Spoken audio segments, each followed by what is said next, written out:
Good evening, ladies and gentlemen. Welcome back to the Grand Prix Virtual World Championship 2021. It's Super League, and we are ready for the action here on the Circuit Gilles Villeneuve in Montreal, in Canada. If we commentators could have a personal favorite circuit on the Canada, this would be mine. It really is a wonderful circuit for great battle and banter. However, the drivers may not feel so that way this evening because the weather has definitely thrown a bit of a curveball into the mix for tonight. It's not bone dry, and it could be very, very interesting as the race plays out. I'm Jake Sanson. Beside me in the commentary box is Jacob Hancox. The broadcast director is Argo, and you're in for a fabulous evening of great race action, especially with things hotting up in the championship. We'll crack straight on, Jacob. Very interesting how the race is looking to go with the weather not being on the side of many drivers.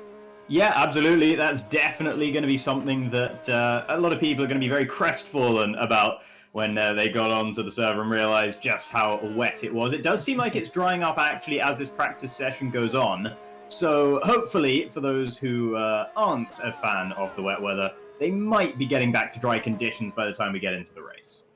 Indeed. Well, obviously, we're at that point of the season. If you missed last time out in Austria, we are in our upgrades window after a little bit of a difficult start to the season. So let's have a look at how things have been going for the car development upgrades at this phase of the season. Obviously, it's a 21-day rotation, so there's no changes to the car upgrades based on what we saw last time out in Austria. And you can see what different teams have done in terms of their driver development. You can see a fair few teams such as Basilia, Red Archer, Epic and RSR. They all went for rear wing downforce on top of diffuser downforce as well, so they've obviously looked for various different elements with the cars. They want to make sure that the body drag on many different teams' cars is obviously going to be something they wanted to combat.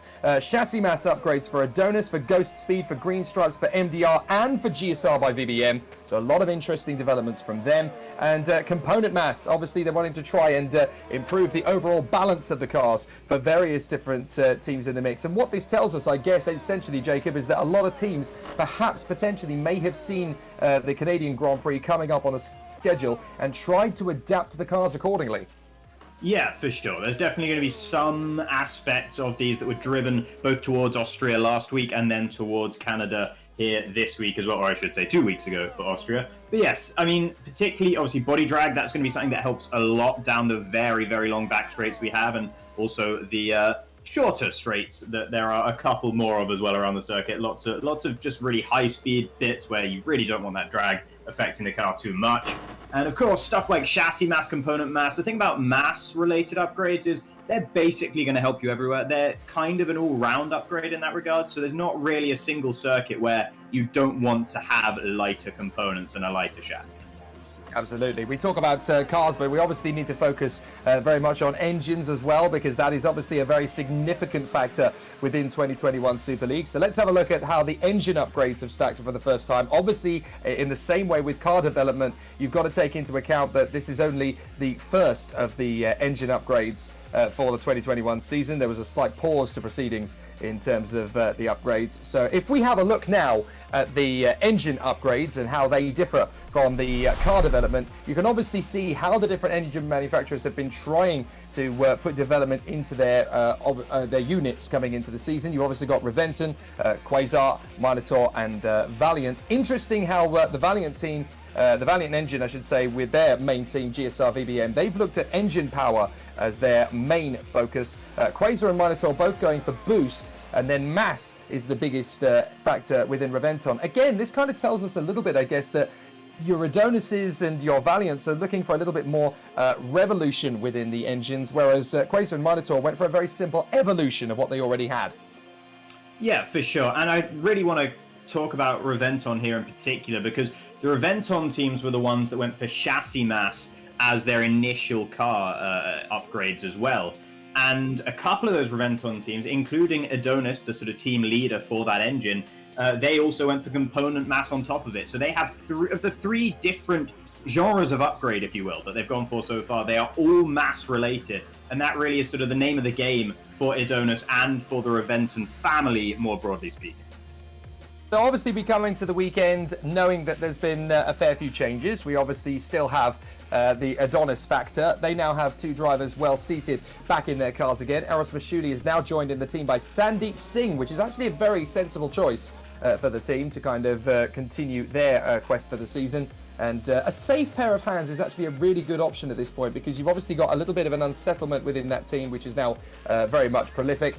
But it's good to get a sort of a basic setup with somebody who gets the concept, who gets the understanding of driving these cars in general. And it's, it's basically comfort in putting a safe pair of hands in the car.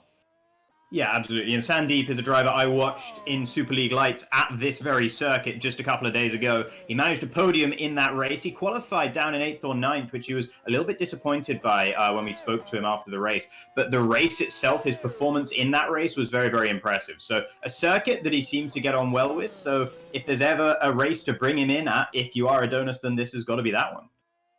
Out on circuit we are for qualifying, and the first one out as we pick him up on screen is David Fidek. And look, you can see quite clearly that there is a drying line out on the circuit, but it is very thin, very narrow in time for qualifying. So obviously in the Super League, you've just got drivers who are alone out on the circuit by themselves, so they don't have to worry about traffic, they don't have to worry about certain drivers out on circuit getting in the way, they don't have to worry about a tow. They're literally just focusing on themselves and the circuit in front of them. We ride on board with David Fidek. We can see that the dry line is fairly wide, considering it's just slightly wider than one car, but the margin for error is so slim. This is where driver skill and alertness and diversity in the braking zones and apex is where it's really going to count in qualifying. Yeah, and you think about tracks like Monaco and you think that that's tight, but then functionally what you kind of have here when you're on dry tires with those wet patches of circuit just off of the racing line in both directions, you have an even tighter circuit where you really can't afford on most parts of it to go onto that wet part of the track when you have got those soft tires on, which David Fidek is currently managing without too much issue. Doesn't seem to be struggling to hold on to the car or anything like that, so that's encouraging signs early on, at least for Fidek. This is the kind of situation that drivers like Fidek, like Gaia, perhaps like Stepkowski and Panzar, who have had some difficulties in the early part of the season, like Lauren Kiersmakers, they can use a situation like this to their advantage. Watch out for a couple of the dark horses in the field to make a good charge here. The likes of maybe Matthias Mus, maybe like Maciej Mlinek, Wright Kilk, Jeff Fournier could be a real factor for pole position in this one. Where there is a little bit of a window of opportunity, drivers can really start to make a big gain. Stefan Rualt with the first big banker, a 1:12.2 for him. By comparison, well, it looks like David Fidek is there or thereabouts on a 1:13. But again, that's just a basic banker. Colin Spork sets the pace, though, on a 1:12.1 for the first lap out on circuit. Here's Yannick Bock, championship leader. And is he going to be able to take the pole position nice and early? No, he's not. He's just set a basic opening gambit. Still very much in the hunt, though, and he'll have confidence knowing that he can't be caught at the end of this particular race, because that cushion that he's got in the Drivers' Championship is definitely going to give him a little bit more protection. Yeah, it's going to give him the protection. Hopefully it doesn't cause him to rest on his laurels a little bit, because the season's far from over and he needs to be picking himself up after a slightly disappointing race last time out by his standards, by his very lofty standards in Austria last time out. So slight sort of warning signs maybe with that first lap here in qualifying, but it's a very unique sort of situation with the track conditions as Rualt might actually come through and improve him. Might even go to the top as they cross the line, and indeed that is going to be Stefan Rualt straight back to the top in the Holland Racing Team car. Well, as we approach the halfway stage of the season, it's worth picking up on the fact that we've got about 7 drivers spaced out by about 22 points, all in the hunt for that title behind Yannick Bock. They've got a 28-point deficit to Yannick Bock, so as I said, he can't lose the championship lead this time. But you've got Gobby on 67, Bock on 66, Rualt on 64. We can't really count Maguire because he's no longer a factor. Simoncic on 56 after his win last time out of the Red Bull Ring. You've got Colin Spork on 50. You've got Ragusa on 45. You've got David Fidek on 43. So there's a nice collection of drivers there, 9 in total actually, who are still trying to catch up to Fabrizio Gobbi. And are working their way forward. 9 if you count Wright Kilk and Matthias Mus, who are not too far away either. So there's a lot of interesting dynamics in this. I thought Maciej Mlinek was going to be more of a factor in this early stage of the season. So it's interesting that he's not.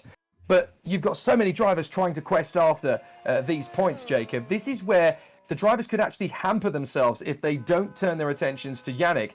They could actually squabble amongst themselves, and it could be a very similar situation to what we saw in Formula One, when you've got drivers like Montoya, Coulthard, Hakkinen, Barrichello. They were all picking points, but they weren't really taking any off Schumacher. It's going to be a very similar story championship-wise if they don't start to get into Yannick Bock's advantage.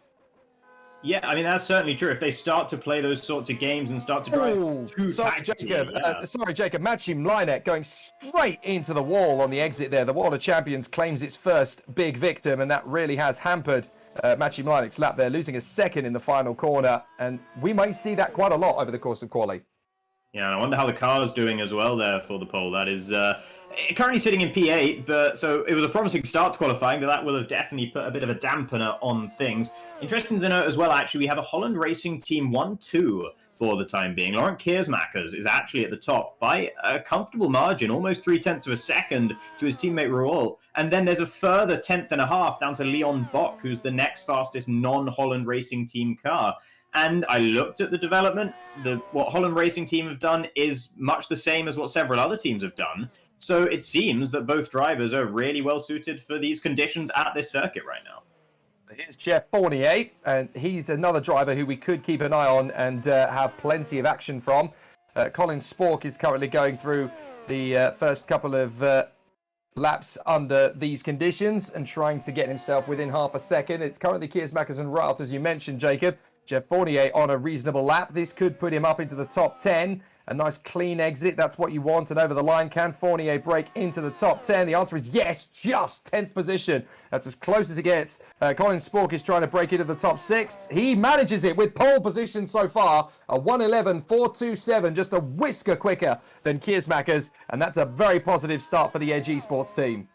Well, that doesn't quite... Well, it kind of ruins my Holland Racing Team sort of narrative, but it doesn't quite because, I mean, he's Dutch, so he's an honorary member, right? As he goes to the top there for Edge Esports, of course. But yeah, it's fine margins between himself and Laurent Keersmakers, but it's interesting to see the two of them several strides clear of the rest of the field. And this is usually a field that tends to be pretty tight in terms of the splits between them as you go down, particularly in qualifying sorts of scenarios. But at the moment, those two are head and shoulders above the rest for the time being. Here's Sandeep Singh in that Idonis car, as you mentioned at the start, sort of subbing in for that team here in Canada, down in 27th at the moment. A couple of seconds off the pace, but this looks like it's going to be quite a bit of improvement with this lap as he comes across the line. And indeed, there is some improvement, up into 19th there. Indeed. Well, you guys are obviously chatting away on the YouTube stream. Do keep those messages coming in. An interesting question from Massi Riboli, who asks, why is Cenobite not developing their cars? Now, this is an interesting story, obviously, because it's kind of a rogue team in a way now for the rest of the team, because obviously the team boss was Liam Duval, and having walked away from GPVWC, that team is essentially, it's not a dead team, but it's definitely a shell of its former self. But apparently what we're hearing, Jacob, is that there may still be a development coming for the team in time for Silverstone as a sort of an interim management measure is coming in. Yeah, it's interesting. It's nice to have a little bit of an underdog story as well for a team. So I kind of like it in that regard, though, of course, for the team's sake, I hope that they do manage to get things together a little bit more and get that that sort of upgrade, the promised upgrade you mentioned. If that does come through, then they could see a significant jump, and it would be nice for them. They are currently sitting down in 13th in the Constructors' standings, only ahead of Green Stripe Racing. But nevertheless, I mean, it's early, relatively early. We're sort of halfway through the season. They've got time to go. If those upgrades do start coming through, they could well be seeing a significant upturn in form as Keersmakers there out of the final corner with a major moment in the Holland car, but manages to get across the line regardless, doesn't improve.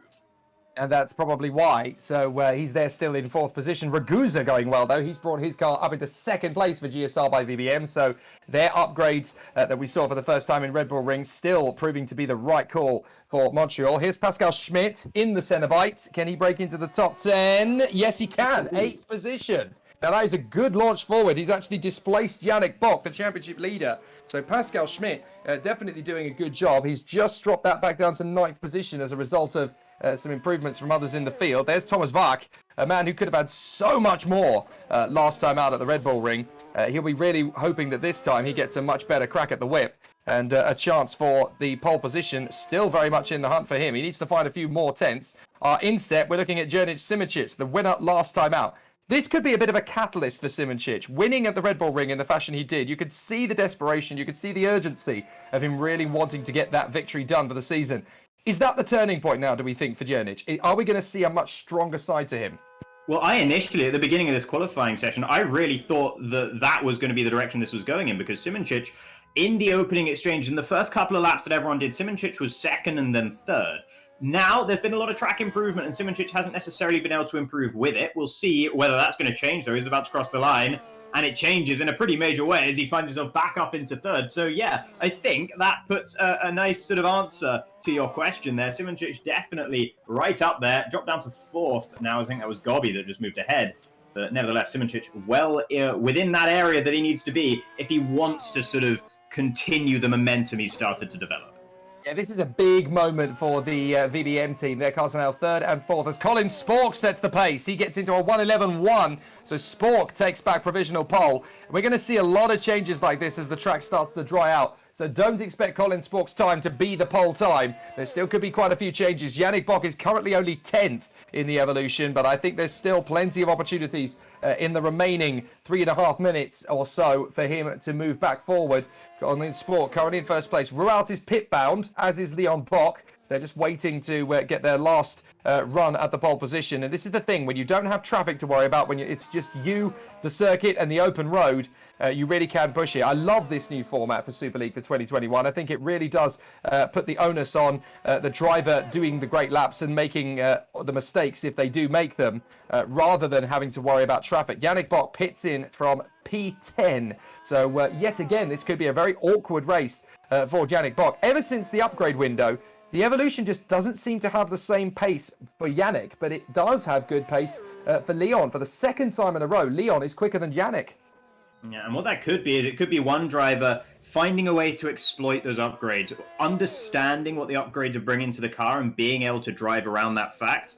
And maybe Yannick's not necessarily got the same level of comprehension about what the upgrades should be doing to that Evolution car. I mean, it's all conjecture, of course. It might just be a couple of circuits that Yannick doesn't like as well. And still, there's time left in this qualifying session. Not a whole lot left, but there is some time for Yannick to get a little higher up than P10. So he might well be making me eat my words in a couple minutes' time.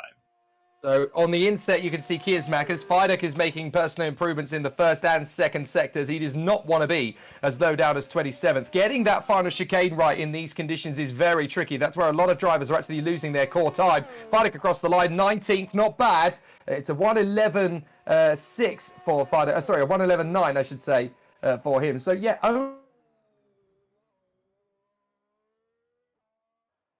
This is looking pretty fast for Lauren Kiersmakers right now. Who's coming to cross the line? And indeed, straight back to the top for Kiersmakers. The Hollands back on top, 1-3 at the moment, with Colin Spork still sitting between them. And then since we got into about the halfway stage of qualifying, those three guys have always been there or thereabouts at the very top end of the order. Gobby's there, Ragusa's there, Zapala also there at the moment. Here's Christian Pasquale, who's coming out of the final corner for MDR. Orange and blue car crossing the line, and he's now up in a sixth as well, making it a veritable block of Italians there from fourth down to seventh at the moment. But Giuseppe Ragusa might be changing that because he's set a purple sector 1. oh, it looks like he's bailed out of it. Ragusa's actually bailed out of it, would you believe? So that's unfortunate. I thought Ragusa was maybe on for a chance of pole position, and he's not going to get another chance. So Ragusa, maybe he made a mistake in the middle sector, whatever it was, but Ragusa is now out of contention for the pole, and that will be very devastating. Spork is purple in sector 1, so expect Colin Spork to try and take back this pole position from Lauren Kiersmakers. He's got to be neat and tidy through the hairpin, back on the power. This is where he's got a good chance. So Spork needs to get this final sector tidy, and this is where we've seen drivers make mistakes. Kiersmakers, the only driver to go into the 110s over the course of qualifying. Simoncic, he's now into second. He has moved his way forward. Now he gets into the 110s. A 1:10.975. Big slag from Colin Spork over the curbs. He's got one more lap in him in terms of time, but what can he do? Can he get back to pole position? Yes, he can. Boom. What a lap time. A 1:10.4. My goodness, that's nearly half a second quicker than anybody else. It was just incredible. Watching the timing screen, seeing those sectors coming in, I could hardly believe it there. And the final sector was perhaps the best of them all there from Colin Spork. Fantastic lap from him. Stefan Rualt comes closer, but still not close enough. Still just there in second. Well, there's going to be plenty of drivers now. You can see just how much the circuit is drying out, so there could be quite a few people changing up the order. Simoncic not getting the best of laps. The checkered flag is out, and we could see some big names moving forward. Kiersmaker's not getting out for another lap, so he will be third at best. But there are still plenty of drivers trying to work their way forward and get some decent lap times in. Personal bests from Gobby and from Linek on this lap so far. Not bad for Simoncic. He could break into the top three, but I'm not really sure he's going to get onto the pole position. He goes across the line, and what can he do? It's second, actually. So a good run there in the final sector from Simoncic, who moves up to second. Here's Gobby, and he's gone personal best in both of his first two sectors. What can he do? He remains fifth. That third sector just not quite on the ball. Yeah, Colin Spork's actually going even faster, I think. And yeah, he found another 10th there just when he came across the line. So he's just re-solidifying his grip up at the top. Here's Masha Mlinek, who comes across the line and stays in 6th. But nevertheless, that's a pretty good attempt. Zapala now, who has been up there towards the top of the order at times in this qualifying session. He is going to try his luck. He's down in 10th at the moment in the Basilia, and he crosses the line, and he takes 6th position away for number 66. Very nicely done there, and that just shows you what a drying track can give you. A real shake-up of the order at the end there, but you've still got the class drivers towards the front end of the field. That really does go to show, you know, cream always rises to the top, and we've got some exceptional drivers towards the sharp end of the field there. A few really good performances there, some solid breakout displays in the drying conditions, but that's a big moment for Colin Spork. He can be very happy indeed with that one, and that gets his title attack back on course. Just a whisker there in front of Simoncic, who really is riding the crest of the wave from his first win of the season. So here's the provisional result. Colin Spork and Jonas Simoncic from the two Holland racing cars of Stefan Rualt and Lauren Kiersmakers. Then Fabrizio Gobbi in front of Germano Zapala. Maciej Mlinek in 7th from Leon Bock. And then it is Thomas Vark and Robin Panzar. Another difficult day at the office, though, for Yannick Bock. He is down in 14th behind Christian Pasquale, Giuseppe Ragusa and Michael Francesconi. Matthias Muss in 15th behind Bock. Jeff Fournier, I think, will be disappointed with 16th. Eros Mashuli and Giuseppe Lino from Florian Gaia improving there to 19th in the end. And Sandeep Singh in 20th position. A difficult qualifying in the end for Pascal Schmidt. Initially quick, but not being able to maintain it. Right, Kilk in 22nd. He'll be very disappointed. Dan Stepkowski, David Fidek, again frustrating. Adriano Wapacini, Tobias Olsen, and then the two green stripes of Federico Russo and Mirko Lucchini. 1.7 seconds between them. It's a bigger gap from the back to the front. But in these damp and slightly wet conditions, that's to be expected. Great battle from the front, though.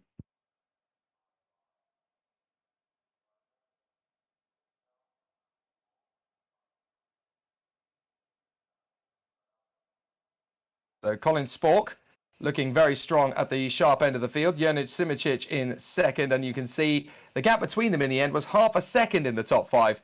Spork, Simoncic, Rualt, Kiersmakers and Gobbi. So that just shows you how confident Colin Spork was in the car as he got himself out of the session there. So a very impressive run from Colin Spork. Let's have a look in the comments. So Sotos has asked, how do the upgrades work in Super League? Very interesting question. Obviously, you can have a look on the website for how bits and pieces are happening through the season, gpvwc.com. But essentially, teams can make decisions based on what they want to improve in the car at 21-day intervals. So every 21 days they make upgrades, and they only have a certain number of tokens that they can spend to try and improve the cars over the course of the season. It's the only one of the categories where this comes into play, of course, other than Super League Lights, which is a slightly more flexible system. But then, of course, you have the Super Cup and the Formula Challenge. They don't have an inherent upgrade system because it's very similar to the world of F2 and F3 in the Grand Prix scene.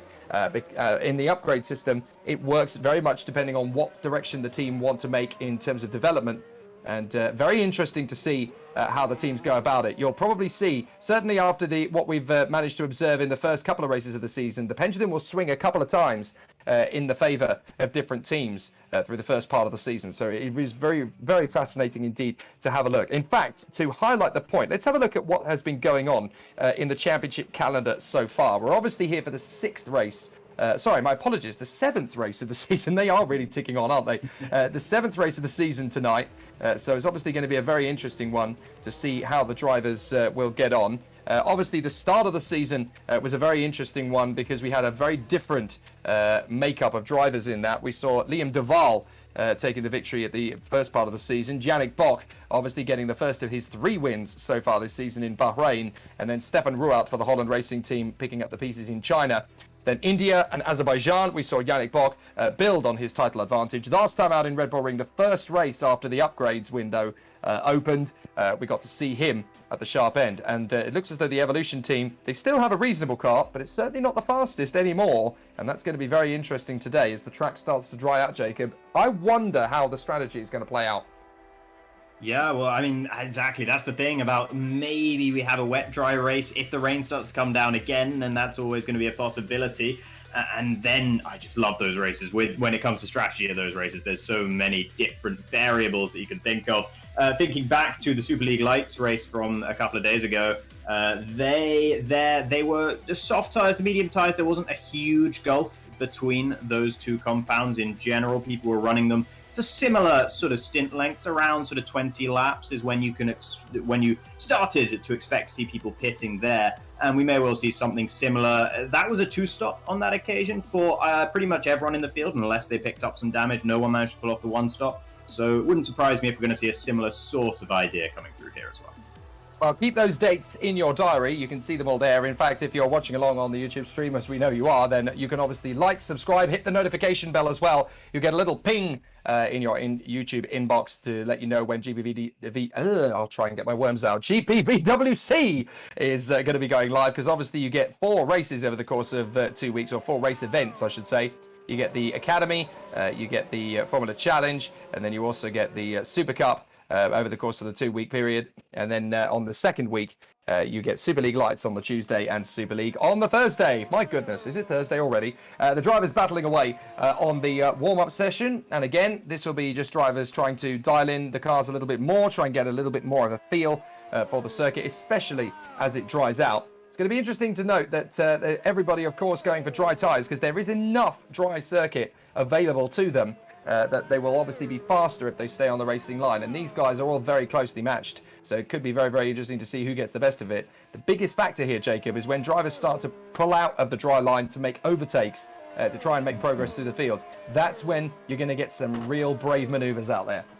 Yes, it takes a lot of bravery, a lot of skill, and a lot of belief in your own ability to make that kind of move, because there's a lot of people who might be able to do it, but they would doubt themselves. They wouldn't realize that they're able to do it. They wouldn't trust themselves to make the move, especially when you could end up smashing into the side of a guy that you're going to have to be lining up alongside maybe the next race or the race after. You know, you don't want to become the bad guy in the paddock by smashing into people, by misjudging your braking point on a wet line. So, yeah, it's something that drivers are definitely going to be very careful about, and they're going to be wanting to make sure that they get it absolutely nailed. So we're here, if you've just joined us, for the Grand Prix Virtual World Championship 2021 Super League, round 7 of the 2021 season around the circuit Gilles Villeneuve. It's named after the greatest Canadian racing driver never to be crowned world champion, as we all know, of course, and love and cherish. Jake Sanson and Jacob Hancox here in the commentary booth, the virtual commentary booth, and the broadcast director for tonight is, as always, Argo, who looks after things from the coverage side. You're going to get plenty of entertainment and drama, especially as the strategies start to play out over the course of this one. It's always a very tricky circuit to predict. Montreal, all sorts of things can happen as the track dries. You get opportunities for drivers really trying to push it, but the second they go onto the damp patches, those tyres become like ice skates. It's a very difficult car to stop in these conditions. Wheel spin is massive here as well at the best of times, so drivers really do have to be on their absolute edge of their seats to try and get the feeling for what the car is going to do. There are attack slappers galore, and we know how close those walls are. We even saw a couple of moments in time qualifying of drivers just pushing a little bit over the edge. So qualifying has given us a bit of an indication, Jacob, as to who's going to be on form tonight. Clearly, Colin Spork's got confidence. You've also got Simoncic still very much on the pace. The VBMs and the Holland racing cars, very, very quick indeed. So I've got to ask, who's your winner for this one? Who would you go for? It's such a difficult one to call. Yeah, I mean, I'm tempted by Stefan Ruat. I think he was always there throughout the qualifying. He was always in the right sort of area. Ultimately, I mean, the pole up was so fast that it kind of maybe seems a little bit suspect to say Ruat there, but I still think that, I mean, Yeah, Colin Spork was up there. It would be fantastic if he won, but Royal has already won a race this season, and throughout that qualifying session was always in the top 1 to 4 spaces. So I'm going to go with Stefan Royalt as my pick for this one. Not a bad shout, actually. He's looked very confident over the course of the weekend. It's a very difficult one, isn't it? I'm going to plot for one of the VBMs, you know. I think this could be the chance for Gobby. I think he might get an opportunity to really showcase his talent. He's going to have to work hard from off the top 2 rows, but Gobby has the strength and the tenacity to make things count. This could be an opportunity for Gobby. That's, of course, if we were to predict the fact that there's not going to be either of the 2 drivers on the front row of the grid on the top step of the podium, Colin Spork or Jonit Simičić, and I think it's fair to say that both of them have got a great chance to do so. From their positions on the grid, especially if they can get a decent run in the opening stages and start to eke out a bit of a gap. So, obviously, with this being Super League, the battle is obviously very close indeed between the drivers. In normal circumstances, and we've had it several times this year, the gap from the front to the back would be just under or as close to a second as is possible. 1.7 between the field in qualifying under slightly damp conditions, but this circuit dries out quickly. It's only going to be the first few laps where drivers are actually going to struggle in terms of grip. Once it does dry out, it dries out quickly here, but there's still the imminent threat that there could be more rain over the course of the race. This one's going to keep everybody on their toes. Yeah, and of course the drivers in these warm-up sessions at the moment, I wonder whether some of them are going to be out there practicing, maybe trying to break on the wet line, just in case they need to do it on the opening lap, in the first few laps if they're trying to make an overtake, maybe just testing the limits of certain corners. I know that's something that a fair few real-life drivers like to do in practice sessions as well, is spend a couple of laps braking on unorthodox lines just to get an idea, in case it comes down to it, in case you find yourself in that situation, to get a sort of idea of what that particular line into that particular corner can offer you, because sometimes the characteristics of one piece of track compared to another can be almost illogical. It can be very, very surprising. You can find a lot of grip off of a certain patch of tarmac that you really didn't expect to, and then some will just spit you right back out. So it could potentially be worth maybe going for a little bit of a sighter in that regard, though of course with a relatively limited warm-up time, the drivers might well just want to be, you know, doing absolutely sort of almost flat out, just trying to get their perfect race run visualized. So the drivers just finishing off their warm-up sessions. For the record, it is Laurent Kiersmakers who is fastest in warm-up, but there are a lot of notable absences from the front end of the field. None the least of which is Jonit Simičić, who I don't think has actually done one full flying lap, has basically done patches. And I know that in these sorts of conditions, you get drivers doing this a lot in warm-up. They will push for the limit through a various couple of apexes. Then they'll back down. They'll kind of do the Carlos Reutemann approach. They'll do 2 or 3 corners at speed. Then they'll slow it down, process it, try and figure out what the car can and can't do in those apexes. Then go for it in another part. And they will just try and construct the lap as they go. And it's a very interesting battle that the competitors have got in front of them here, especially considering how narrow it is on that first lap. We've seen some near misses in the past, but expect this time to see quite a few drivers ending up in the kitty litter to the side of the road. Could get very spicy once the green flag flies at the front end of the field. So obviously the final 10 seconds, we've got drivers going off in Sector 2 and Sector 3. So they're pushing it very hard indeed to try and get the last little bit out of the car. But that little dash of confidence, Jacob, that could be the difference between getting into 3rd position on lap 1 and spinning to the back of the field. Yeah, absolutely. You know, if you're going into the race with a positive mindset, understanding that you nailed that warm-up, then you know that you have that in you.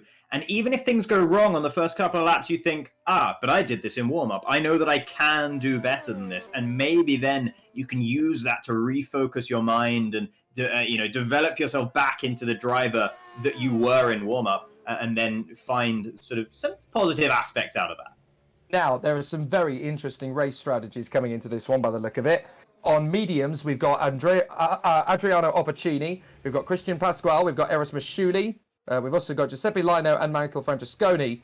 But key factor here, both the evolutions, Leon and Yannick, both seem to have gone for medium. Now that is fascinating. They've broken with tradition. They clearly feel that being out of position on the grid, they've got a chance to pull a fast one on the opposition. That could be fascinating once we get to the pit stops, Jacob, because these guys are a couple of the drivers that really could make the difference.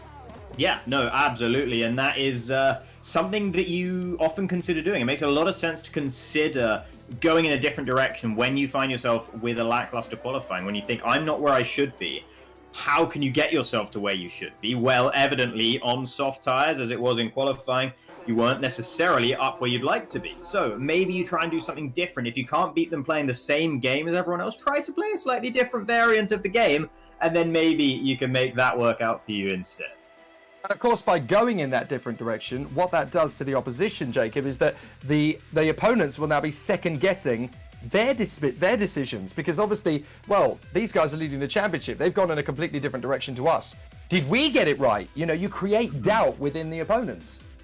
Absolutely, yeah. There will be a lot of people looking at what Evolution do and what the box do and thinking, well, that's got to be good. That has to be good. There's no way whatever they would be doing would not be good. So, yeah, it may well cause doubt in amongst your opponents. And things like that, it's impossible to quantify. Of course, the mind games that you can develop with other drivers.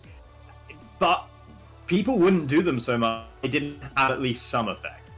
Okay, well, they've obviously decided to both go on to mediums for the warm-up session. For the start of the race, Leon's gone back to the softs that he did qualifying with, obviously. But Yannick has gone for mediums. So he joins Francesconi, Masciuli, Lino, Pasquale, Biduk and Opportuni on those tyres. Let's talk you through the grid. Colin Spork and Jonas Simičić on the front row from Stefan Rout and Lauren Kiersmackers, an all-Holland racing team, second row. Then it is Fabrizio Gobbi alongside Germano Zappala. And on the fourth row of the grid, it's Maciej Mlynarczyk on the inside, Leon Bock on the out. To complete the top 10, we've got Thomas Vack in 9th position alongside Robin Pansar, who is there in the Burst Esport car. Giuseppe Raguzza looking at 11th position on the grid, and Michael Francesconi in 12th position. Then we have Yannick Bock down in 13th place. He wants to stay out of trouble on the opening tour, that's for sure. Matthias Muss is there in 14th place. Jeff Fournier 15th on the grid, and Eros Masciuli in 16th position. Then we have Giuseppe Lino, who is in P17. Florian Gaia is in 18th position. Sandeep Singh will line up on the 10th row on the inside line alongside Cenobite's Pascal Schmidt in 20th. Then it is Christian Pasquale. He lines up in 21st on the grid for MDR. And Wright Kilk is there in the Red Archer 22nd. Dan Stokowski 23rd alongside David Fidek. Then it is Adriano Opportuni in 25th position for the Ghost Speed 80G. And Tobias Olsen is 26th in the Cenobite. And on the back of the grid, it's the Green Stripes pair of Federico Russo and Mirko Lucchini. So, as we mentioned before, tyre choice is obviously very interesting indeed. But we've got Francesconi, Yannick Bock, Masciuli, Lino, Singh, Pasquale, Fidek, Opportuni and Olsen that have all gone for the medium tyre.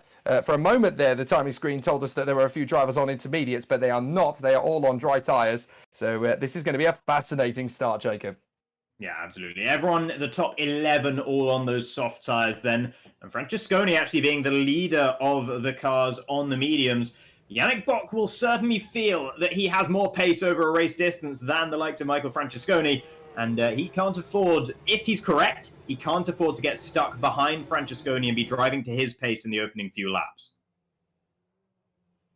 So the drivers are coming to the grid as we get ready for the 7th round of the 2021 Grand Prix Virtual World Championship here at the Circuit Gilles Villeneuve in Canada. I'm Jake Sanson, beside me Jacob Hancox, and then in the broadcast room, looking after the cameras, it is Argo Tida. We're ready for the action. Hit the like, subscribe and notification bells on your YouTube stream and you'll never miss a race in the 2021 campaign. The final driver's getting into position. The championship leader Yannick Bock is on the inset. Colin Spork is the man you're watching from pole position. Simičić alongside him, and this is where everything will change. The lights are coming on and we're getting ready for the start of the race here in Montreal. Ready? Let's race at the Circuit Gilles Villeneuve. Good start by Colin Spork, but it's going to be a close one from Simičić. Simičić is actually going to overhaul him and outbrake into the first corner and cuts across. What a start from Simičić. Absolutely lightning reactions as he beats him out off the course. Yannick Bock has actually lost the position, you can see on the inset, but everybody getting through. It looks like a clean start then for most of the drivers. Here's Matthias Muss battling over P11. I think that is with Francesconi there, and actually he's falling down. He's getting mugged by a fair few drivers. That's going to be Yannick Bock trying to get up his inside there into 6 and now through 7. Muss holding on to it, but Bock's definitely not had the start he would have liked. Still down there in 14th, down a position with those medium tyres, not giving the same amount of bite off of the start line. And as a result, he's not been able to make that progress. Francesconi, meanwhile, was able Guza, so he's up into 11th. What a start, though, from Simičić. That was absolutely blinding around the outside to get the run into the braking zone for turn 1. Excellent reactions from Simičić, and he's riding the crest of confidence from that, already pulling half a second clear of Spork. Then you've got Roalt, Kiersmakers, Gobby, Zapala, Bok, and that is Leon. Maciej Mlinek in front of Robin Panzar. Good start from Panzar. And then you've got Vagner, Trasconi, Raguzi, Mus, and Yannick Bok in front of Fournier, Schmidt, and Lino. So a very impressive start for Simičić. Into lap 2, game on. They've kept it clean. What happens from here? Yeah, we will see. Will Spork be looking to try and take the position back straight away? Will Spork be there driving angry, frustrated that he lost his race lead into the first corner? Or will he just be thinking more tactically, holding on to it for a little while, allowing Simičić to drive on ahead and just staying within DRS range, because that can be the better way to play it. You can see that dry line is already broadening up pretty significantly, and it'll only continue to get wide.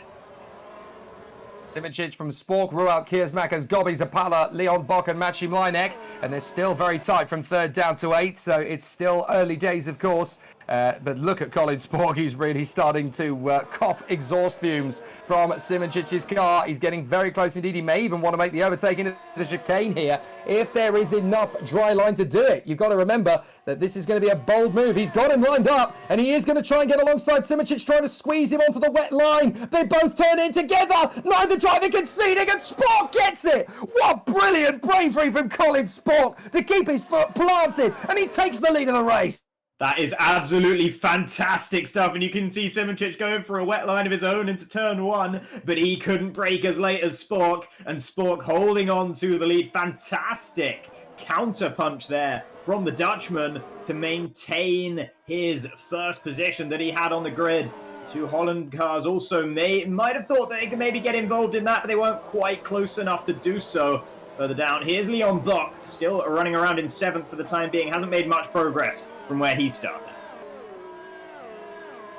Wow, we really have got some boxing gloves in the drivers' cockpits of these first 2 cars as Spork and Simičić absolutely at each other's throats. Simičić still fast enough to run with Spork, and let's not forget, this is lap 3, so he's going to be able to have DRS at his disposal this time. So watch for Simičić. He gets right in close behind Spork, and this time he's actually taking Stefan Rualt with him for company, but he's not as close as he would like to be to Spork, but that DRS flap will open this time by, will it? Oh no, it's not open, so perhaps we are not quite in DRS range. Depends, I suppose, on how much water there still is on the circuit, because you can see that there is a drying line, but it's not bone dry, is it? So maybe the DRS has not been activated just yet. We'll have to see how things play out. But Colin Spork definitely taking hold of a brilliant lead for the moment. Yeah, I'm having sort of visions of a car opening up that rear wing, veering to one side or the other to try and go alongside another car, hitting the wet line and just going absolutely flying. So maybe it is just holding off on that for the time being. Though I do think, judging by the way the circuit is, I'm surprised to see the DRS not opening right now. But nevertheless, that could be the concern. Worth noting, Florian Gaia, Daniel Stepko all had to pit on the opening couple of laps. Yes, indeed they have. So they're way down the order now as a result. Now, they must have got into an incident or two, because I think that it definitely wouldn't make a lot of sense to pit that early on. So with those 3 way down the order, interestingly, it's a terrible start to the race for Epic, because not only did Gaia have to pit, but Florian Gaia finds himself now right at the back of the field. Here is Spork.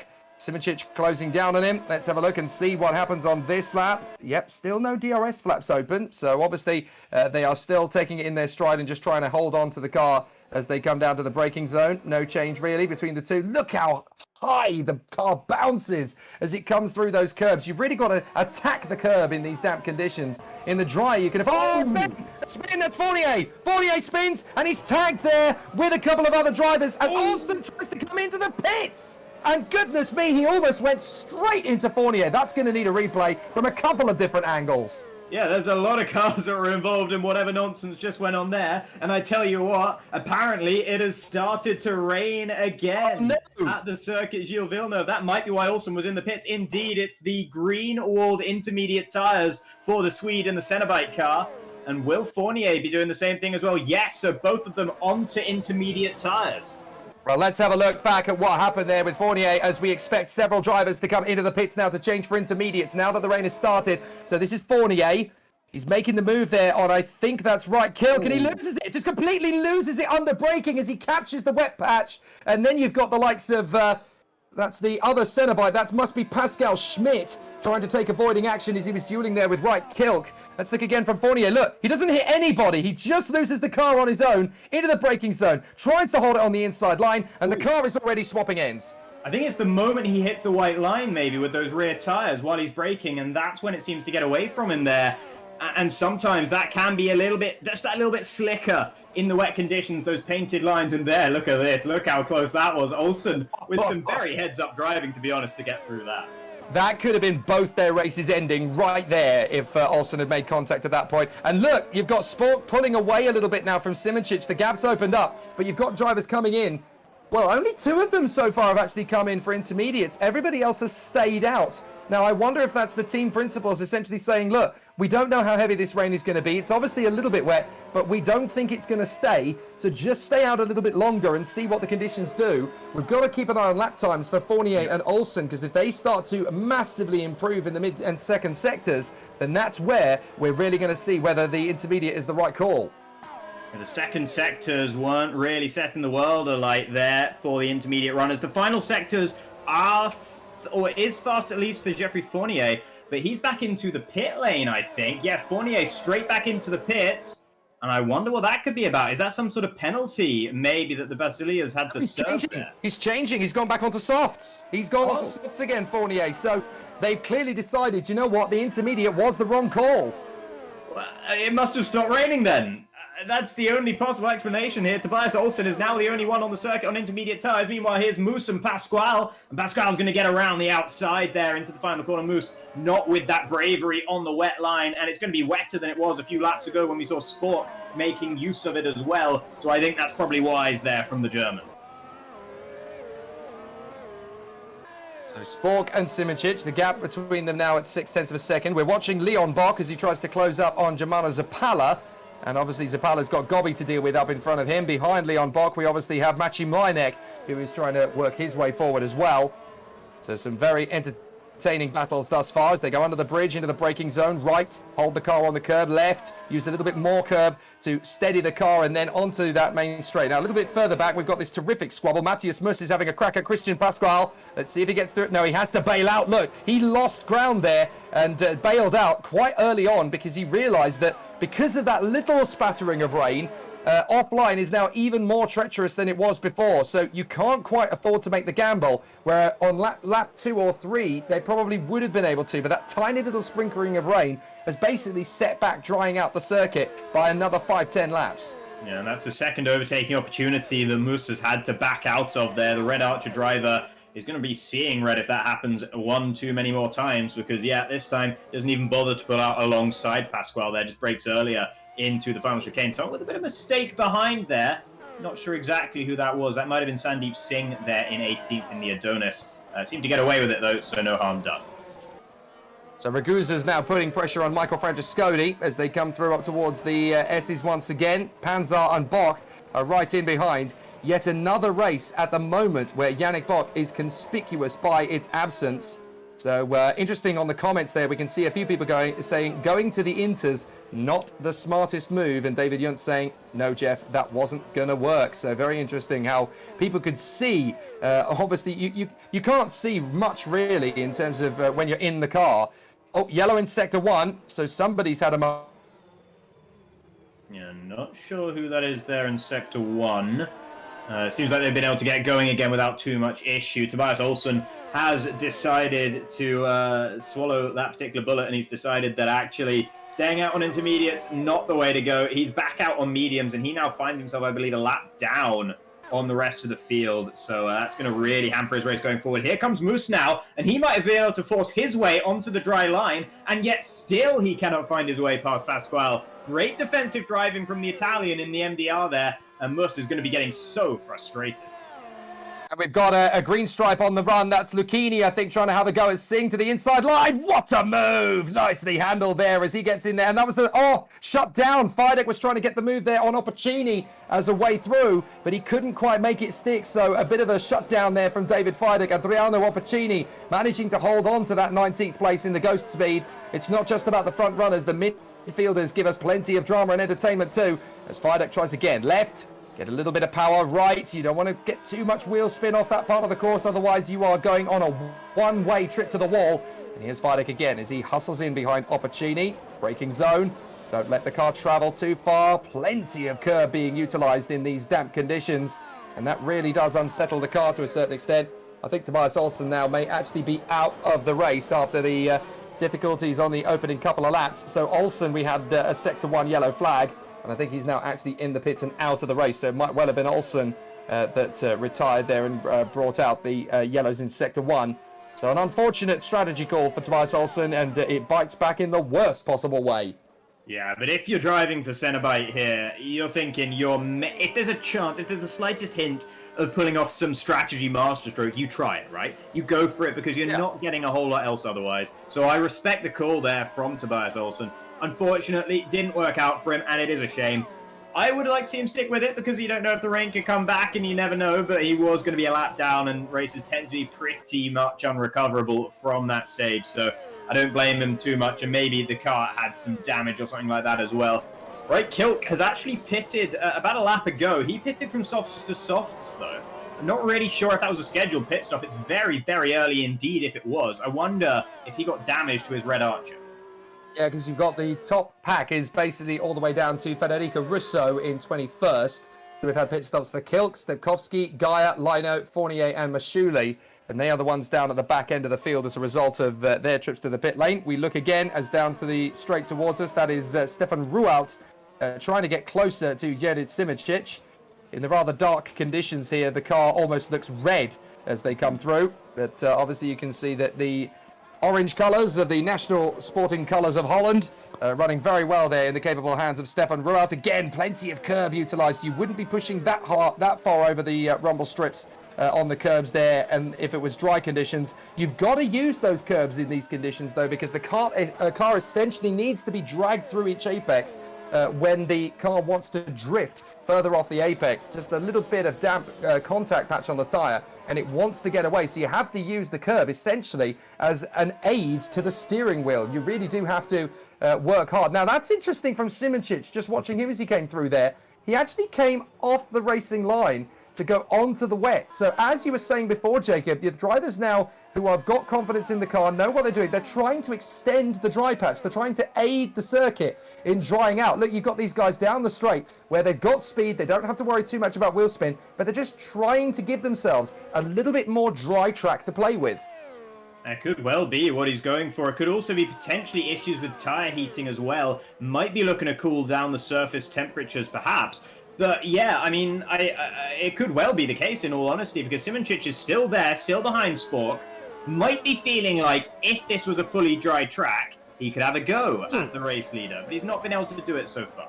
Just watching on the inset, Spork is literally flirting with the track limits. That is definitely a little bit more grass than he probably would have wanted to use there on the inside curb.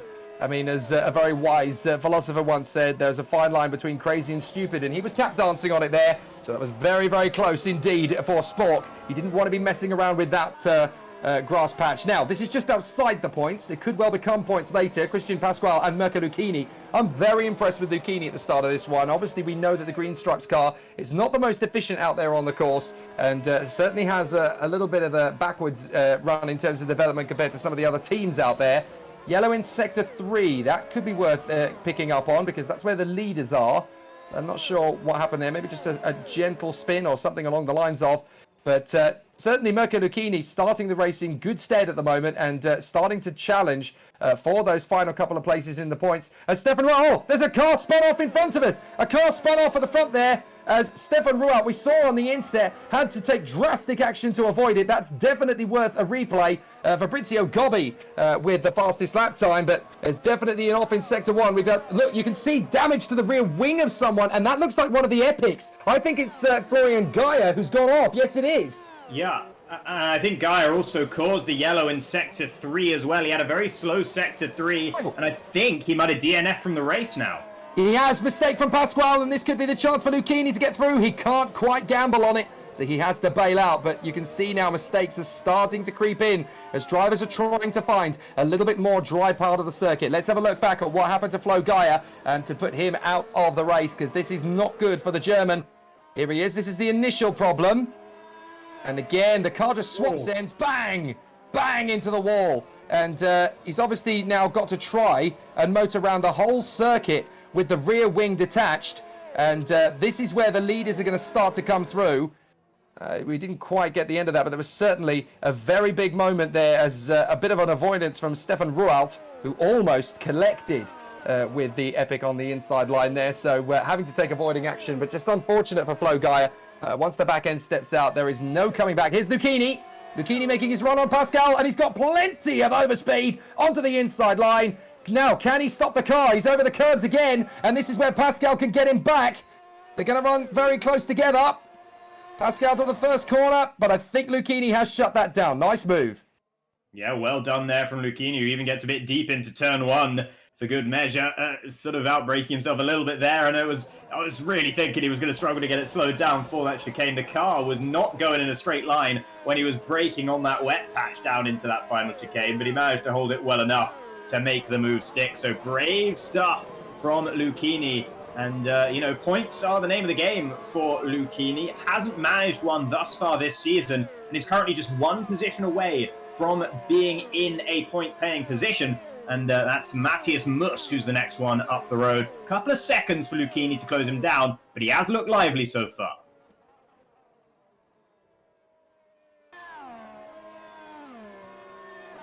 We just had a pit stop from Fidek, so Fidek ending up coming into the pits there as well. I'm not sure whether that was damage related or whether he just felt he needed a new set of tyres. That 15 of 70 we're on now. The inset we're looking at on board with Stefan Rualt, who is of course the race winner this year. Oh, look again how much curve they're taking and flirting with the grass on the inside line. The sky is getting brighter though, so that is a good sign that we don't quite have the same darkness over the circuit that we did have. So that gives us a little bit of hope that the track is drying out pretty quickly. And it does look as though there is a little bit more racetrack for the drivers to play with in the run down to a couple of corners for overtakes. Still not here, though. You can see there's literally just one dry line, and that's it. And you don't want to come off that for any length of time. But drivers are trying to eke out the contact patch on the circuit where the road is drier in the hope that they're going to have a little bit more overtaking opportunity over the course of the race. The on-box 7th position, Yannick Bock, 13th. This is a big opportunity for his championship rivals to take a massive chunk out of his championship lead. And you remember what I said at the beginning about how important it was for Bock to try and get past Francesconi on the same compound of tyres. He didn't do that, and now he's in a train of cars which are stuck at Francesconi's pace. They're all going, they're driving to the rhythm of Francesconi's drum right now, and they just cannot find a way past. And Bock is at the very back end of that train as well, so he's not really in a position to do anything about it either. He just kind of has to grin and bear it until the pit stops start coming through, because either that, or he's got to hope that Ragusa and Pansar find a way past Francesconi, or there's some sort of incident ahead of him or something like that. But at the moment, it is Francesconi's pace that all four of those guys are driving at, and that is definitely harming Yannick Bock's chances. Well, Eros Mashuli is now currently a lap down himself because he's had a pit stop. So we'll have to see what can happen as a result of his fight back. But he's not had the greatest of race. Look how close it's getting here. This is proper stuff, and out of the way and out of the race, I think, very nearly, was the car in front getting out of the side of the drivers, and that was... now, who was that trying to get out of the way? I do apologise, I missed that, but we had a slower car in the way. Look how close Rualta's got now to Simoncic as a result of being held up in the traffic. So that was a near miss for the drivers in the mix there. But now you've got Simoncic, Rualt, Kiersmakers, Gobbi, and they all have an opportunity here for second place. They've dropped to 1.2 off the back of Spork, but this is game on for P2. Yeah, absolutely. Still battling tooth and nail. I think that might have been Eros Mashuli actually himself that was the car that was just getting out of the way there, and I think he was just trying to let a lot of people lap him all at once in a rather awkward sort of way. Wasn't the most efficient way there for Mashuli, but he did manage to do it in the end, and yeah, he had a very slow final sector to show for it. Here at the front, it's interesting. Spork is just stealing a march, just slightly stealing a march on Simoncic right now, but Rolt, Kiersmakers, and Gobby, they're all right there. They're all capable of driving at least the speed that Simoncic is driving at the moment. I'm shocked that Gobby is having the difficulty he is in order to make his bid to come through. But the number 14 is still pushing hard to try and work his way further forward. Can Gobby make work of the cars in front? Simoncic, the number 17.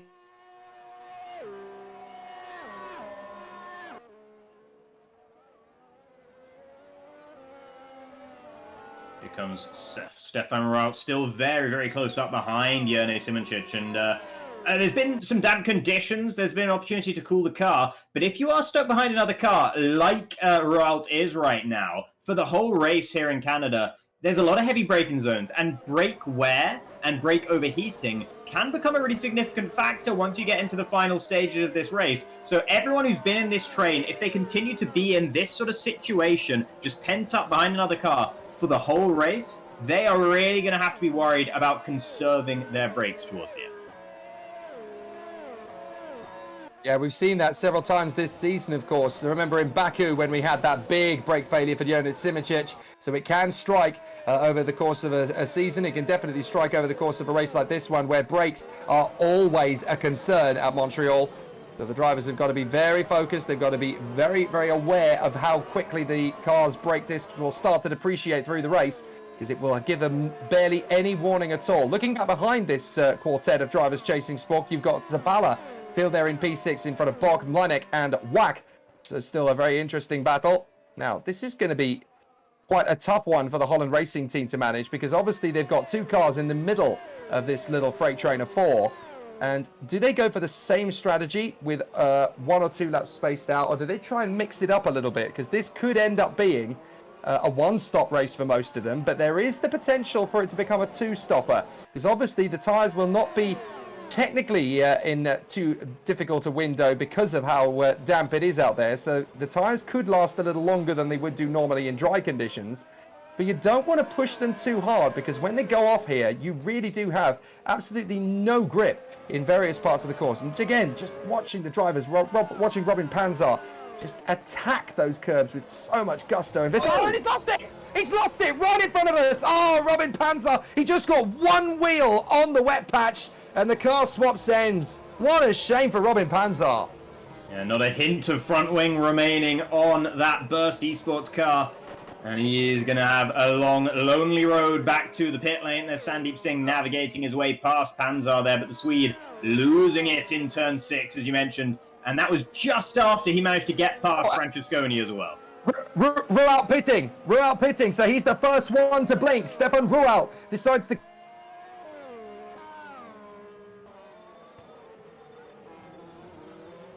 Going for it then on the pit strategy. Into the pit lane at the moment. Kiersmakers staying out, of course. Fabrizio Gobby is right there with Kiersmakers. And Kiersmakers could honestly do a job by slowing up Gobby a little bit here in case Rout's slow on the first couple of laps on these medium tyres, maybe trying to warm them up a bit. But I would expect Rout to basically be on the pace pretty much straight away once we get back out there. Going to be coming out down in P12 with a fair amount of clean air in front of him, I do believe. A couple of seconds, 2.5. To Yannick Bok up ahead of all people. And so when Rout does get to Bok, it's not going to be the easiest car to pass ever. No, indeed, but I think Ruout's done a good job there, and the Holland Racing team can be happy with the placement after the pit stop, because that gives him a little bit of clean air to get the tyres up to temperature in the first place. Yellow in Sector 2 briefly, so someone's had a bit of a moment.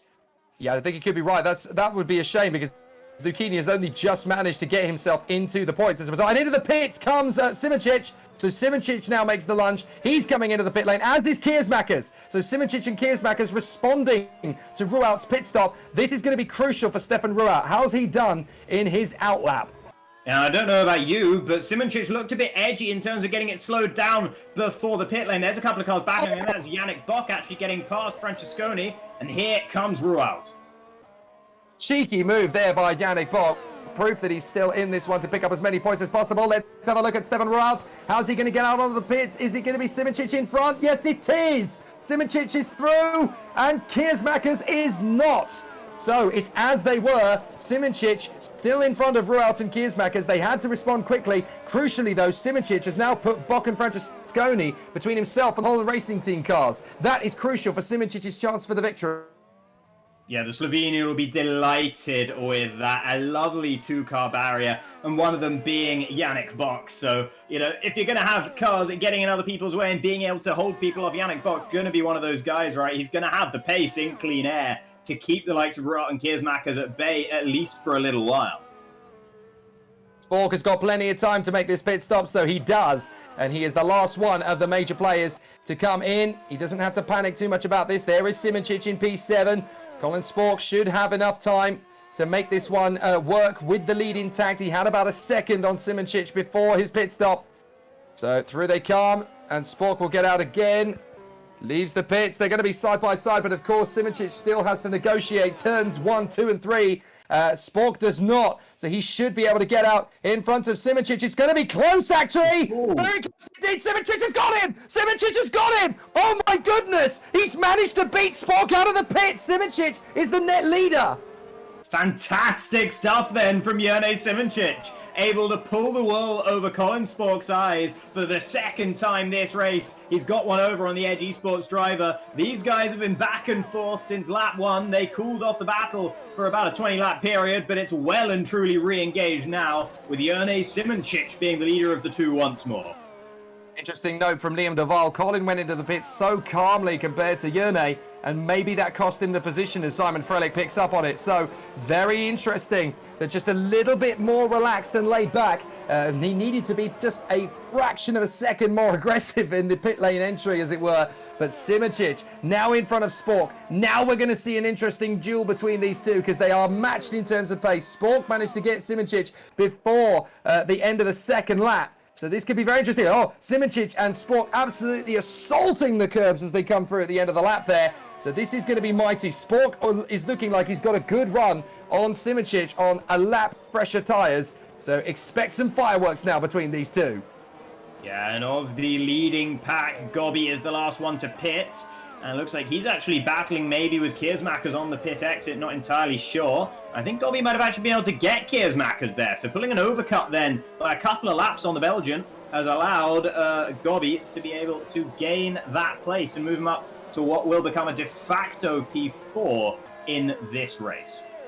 Indeed, yeah, good spot. Gobby managing to get there in front of Kiersmakers, and that is definitely crucial for the way this race plays out, because if anything happens to those two up front, you've got Rualt and Kiersmakers dueling with Fabrizio Gobby. Now here's your race leader, Thomas Vack, courtesy of the fact that he has not pitted yet, nor has Ragusa or Yannick Bock. Now interestingly, of course, Yannick Bock started the race on the medium compounded tyres, so he can go quite far into this race. He will remain with the leaders for a bit, and into the pits they both come. So Vack is actually going to be held up here a little bit by Eros Mashuli, I think that is in front of him. So into the pits comes the race leader Thomas Vack. He will drop back down the order, and that puts Ragusa into the lead of the race by half a second to Simoncic, as Stefan Rualt now bangs in the fastest lap. And the thing about Yannick Bock right now is he's slower, but he's not slow. He's about 0.5 of a second away from what Rualt was able to do on that fastest lap of the race just then. And Bock is, of course, on much older medium tyres. Same compound, but an age gulf between what he's running and what all the cars around him now are running on their own cars. So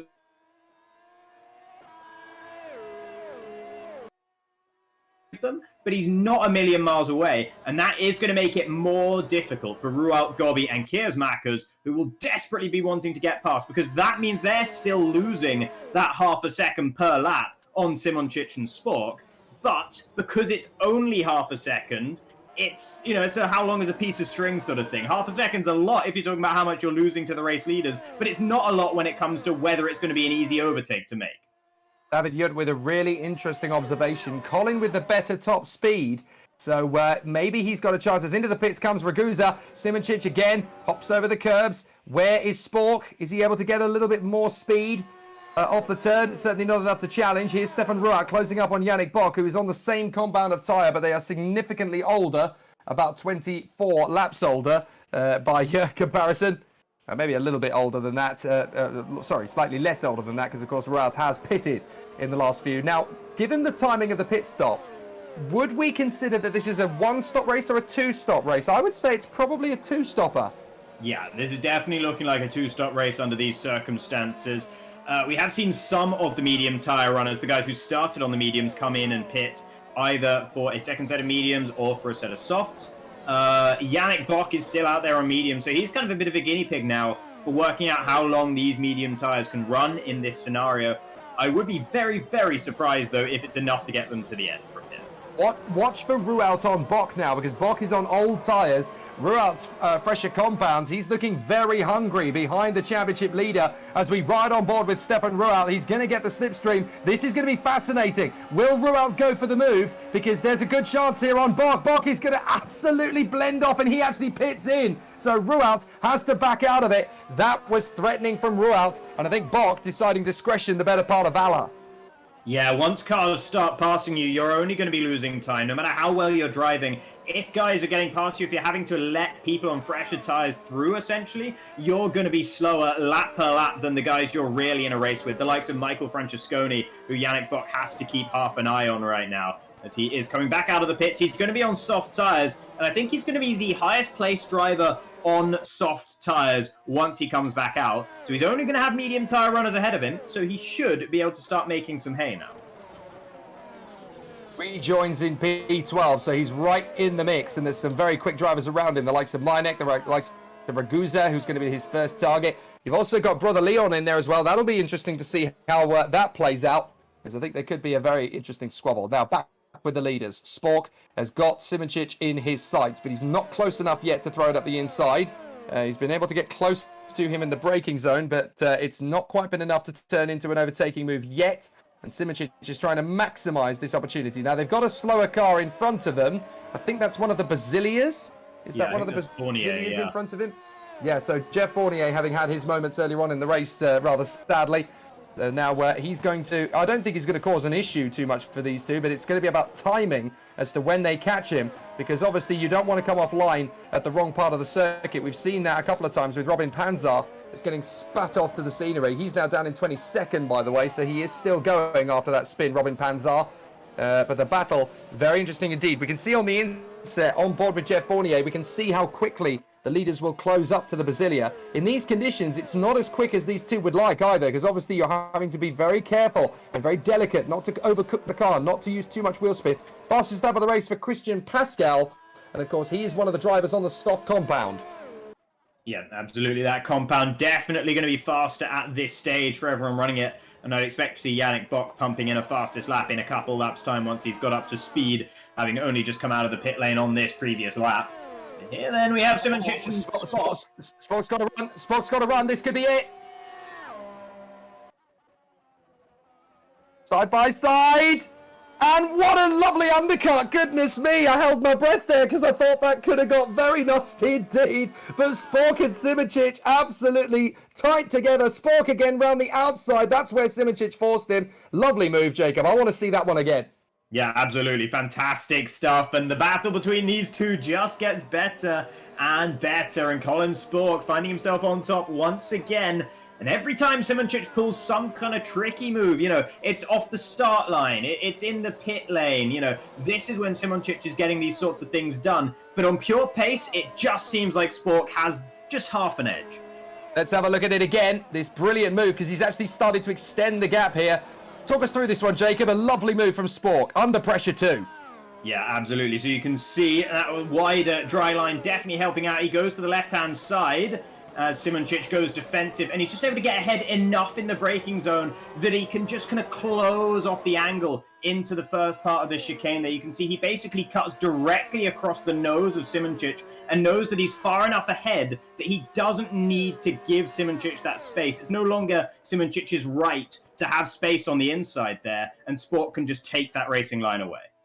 It was totally authoritarian from Colin Spork, and now the momentum shifts back to the Edge Esports driver as he retakes the lead. Now that's 2. Oh, hang on, did you see that line through turn 1? That was a little bit suspect for Colin Spork, pushing hard. Obviously, they'll be keeping an eye on track limits through the race if there are any issues. Hopefully, not too many are going to arise. But look at the shift in momentum now. Stefan Rualt has seen that move from Spork. Simoncic is on the back foot, so Stefan Rualt will want to make this overtaking move happen sooner rather than later, while Simoncic is still vulnerable. Yeah, let's not forget, when these guys were all in clean air, Rualt was the fastest one of them until he got bottled up behind Yannick Bock, sorry. So Rualt might be smelling some blood in the water right now, sensing a tiny bit of weakness from the Burst Esport car ahead of him. Further back, you can see how chaotic it is in the midfield right now, as you got Mlamek and Vach here side by side briefly there, with a whole lot of cars in this train. And it's topped and tailed by the box, I believe, or the box in and around it. Here is Yannick Bock. Leon Bock's just a little bit further. In fact, it's quite a lot further up the road from this battle. And that's Francesconi actually at the front of this one here with Schmidt at the rear. Oh! It's Rualt! Rualt's made the move! Rualt's got the move done on Simoncic exactly the same way with Colin Spork. Oh, I would love to see that again as well, because that's exactly what Simoncic conceded to Spork, and Rualt has obviously done his homework, and he's done it exactly the same way in a P2.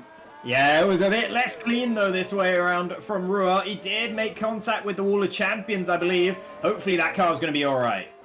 Let's have another look at it. So Rualt again, very similar style in the slipstream. Watch Simoncic in front. He did this to Spork. He pulls slightly across.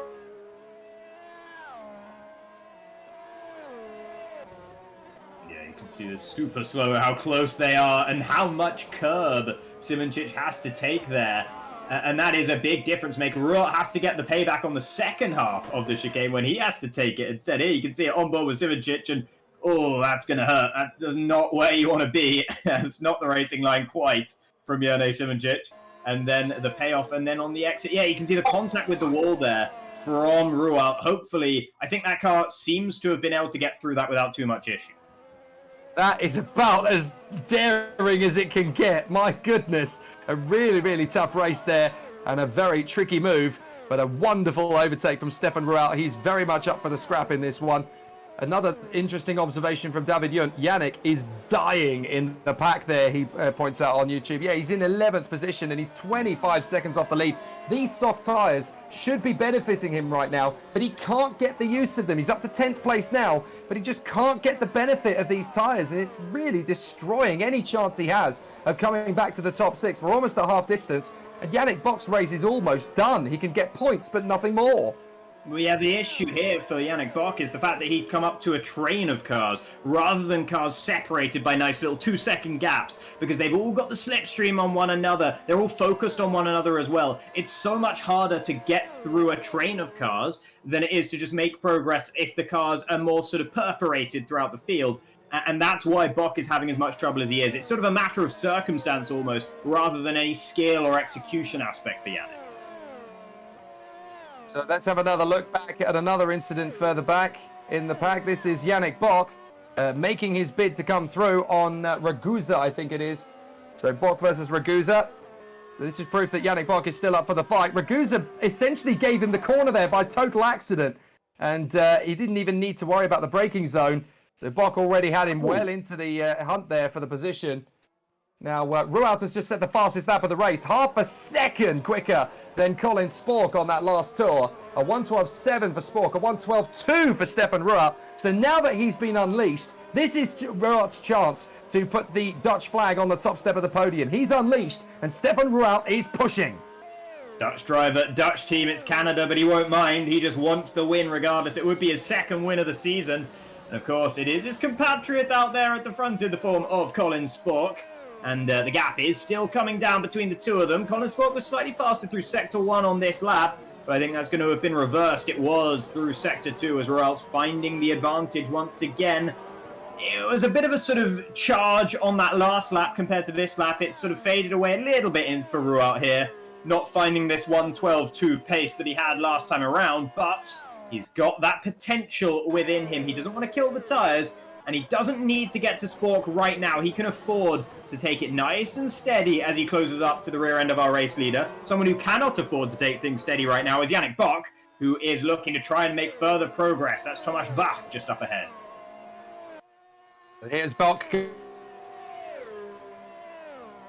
Bock then going down the inside of Wach into the final corner, and there's no contest there whatsoever. Wach really struggling even to hold on to the car on the exit. That RSR kicking and weaving, and Yannick Bock moving up into 9th, and you can see this is exactly the situation. What was previously a train of cars has now split up a little bit, and that's allowing Bock to make this progress.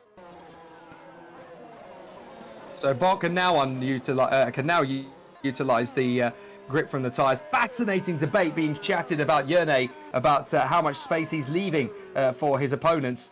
Interesting how there's discussion about the burst losing power, or maybe the car isn't working on the mediums.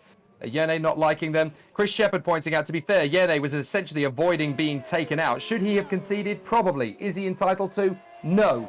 You've always got to leave the space. So fascinating to see how people are interpreting his situations. Interestingly, there's discussion about Liam DeVar potentially getting a penalty for basically taking too much curb on the way through, because obviously you're trying to avoid an accident in these situations. It's a difficult one to call, Jacob, because essentially we know exactly what he's doing. He's trying to avoid an accident, but if you're going through... Yeah, I mean, the thing about those curbs in that final chicane is there's no way, there isn't a way to get two cars through that final chicane side by side without one of them taking a whole heap of curb. It's just not possible, physically speaking. So if you're going to have overtakes there, and if they're going to be overtakes that people are fully battling on where neither car sort of surrenders the position to the other, then someone's surely going to have to be skipping over those curbs. There's not really any other way around it. Ragusa pits. So Giuseppe Ragusa has come into the pits. Now, I don't know whether that's scheduled or not, because Ragusa obviously was towards the top 10. I think. And now Ragusa is a long way down. I think we might be seeing maybe a few more drops of rain out here. The dry line doesn't look so dry anymore. Or maybe that's just the wet line doesn't look so wet. But Eros Mashuli is out there on intermediate tyres right now, albeit a lap down, but he has gone for inters. That's a very good point. Oh, yes, you're starting to see now the car's really struggling to get purchase on the throttle as they come onto the final straight. Leon Bock almost spun the car completely, and the spray is returning. So you're right, it is raining once again on circuit. We weren't sure if it would, but the rain has returned, and this is all going to be about who's brave enough to try and keep the car on the road before they make a decision about tyres. You've got several people now starting to think about getting intermediate tyres on the car. Fournier's gone inters too. So Fournier's now on inters. So is Mashuli. We need to look at sector times and how they compare. But look, on the dry line that was there, there is no dry line anymore. And the spray is back. This is a big game changer for this race. Yeah, the track has returned to a monotone state right now. And you can see the amount of spray being kicked up. That's definitely a very clear indicator for these drivers that things are about to get a whole lot more hairy. Federico Russo is into the pits for intermediate tyres. He was running down in 17th position, I believe. Sandeep Singh also in the pit lane. I've got to imagine he's going for inters as well. Yes, he is. So the guys towards the back of the field without too much to lose are all going for those inters. Here comes Yannick Bock on Malinek, and he's just holding it.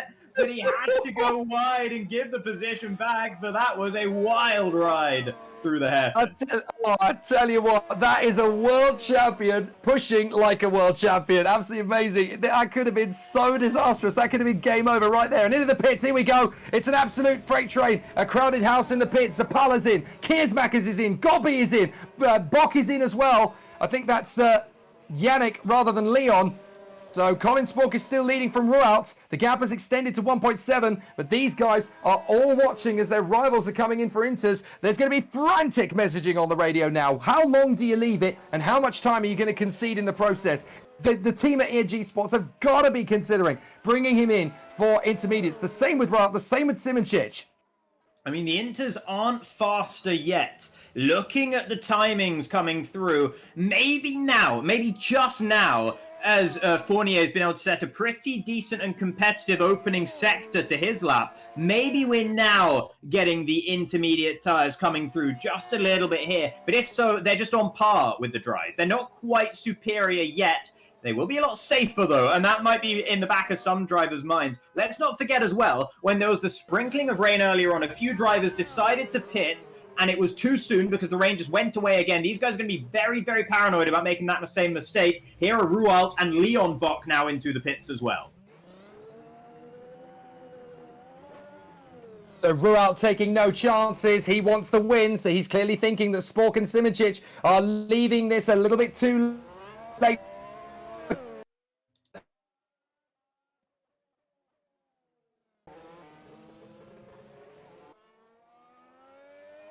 Spork still out there then with Simoncic. But then it's 5 intermediate tyre runners. Rualt, Kiersmakers, Gobby, Bock and Zapala all there. And I think Leon Bock is actually looking to try and get past both Kiersmakers and Gobby maybe on the pit exit. I'm not sure what's going on quite there. It seems like there was some battling going on further down. And yeah, it's Leon Bock actually is ahead now of both Kiersmakers and Gobby.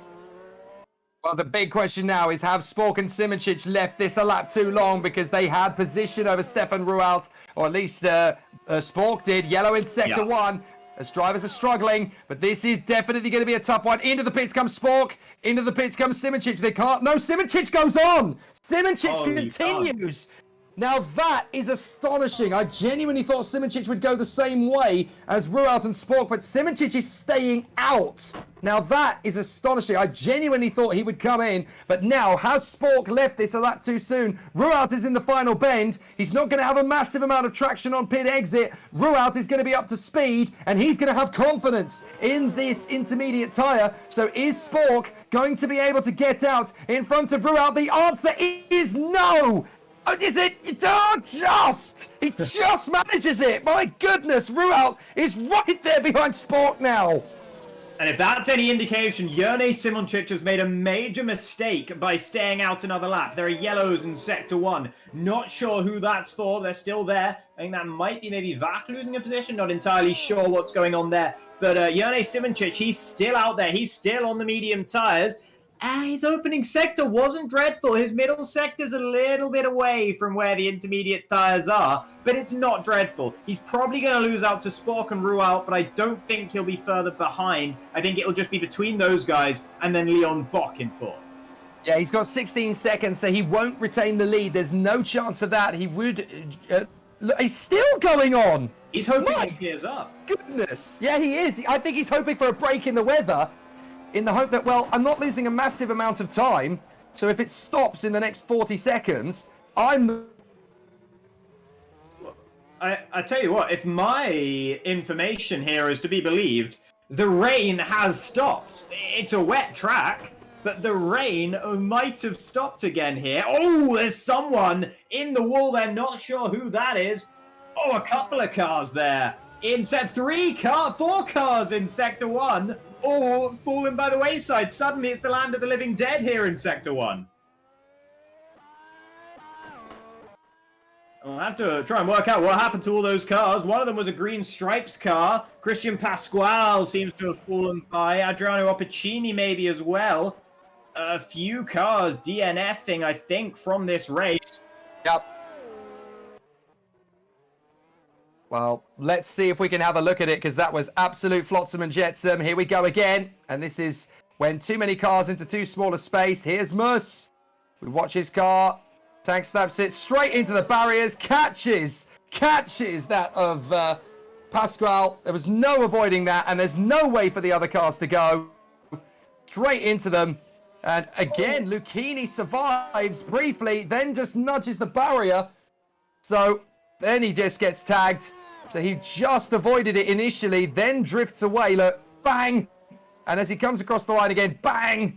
Oh, Lucchini, such a great chance of points today, and it's gone. As he tags into Mus again. Oh dear, I did expect something was going to kick off. And so now we've lost Mashuli, we've lost Opacini, we've lost Pascal, we've lost Mus, and we've lost Lucchini. Big accident. Yeah, such a shame for Lucchini as well, who was having a really solid race. And DNFing from this one, that's got to feel bad for the Green Stripes Racing outfit. Only 1 point in the season so far for that team, and they could have been maybe doubling that tally, maybe even going further than that.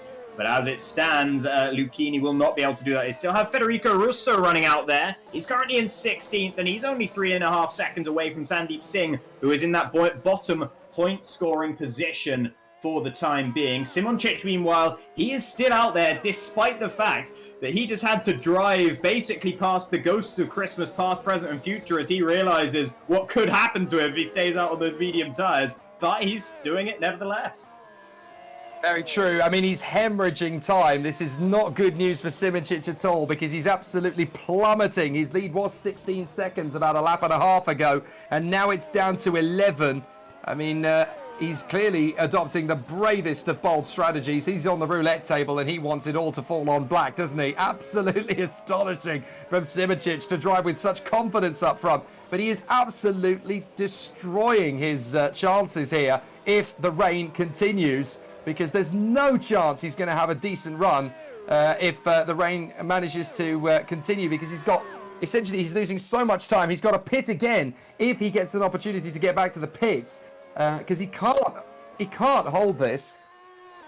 So yeah, I think the rain has stopped, though. I'm pretty sure now.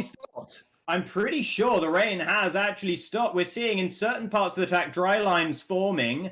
My radar's telling me it's showing a big old symbol of the sun. That's telling me there's no more rain. And look, you can see the sun shining through here. Oh my word!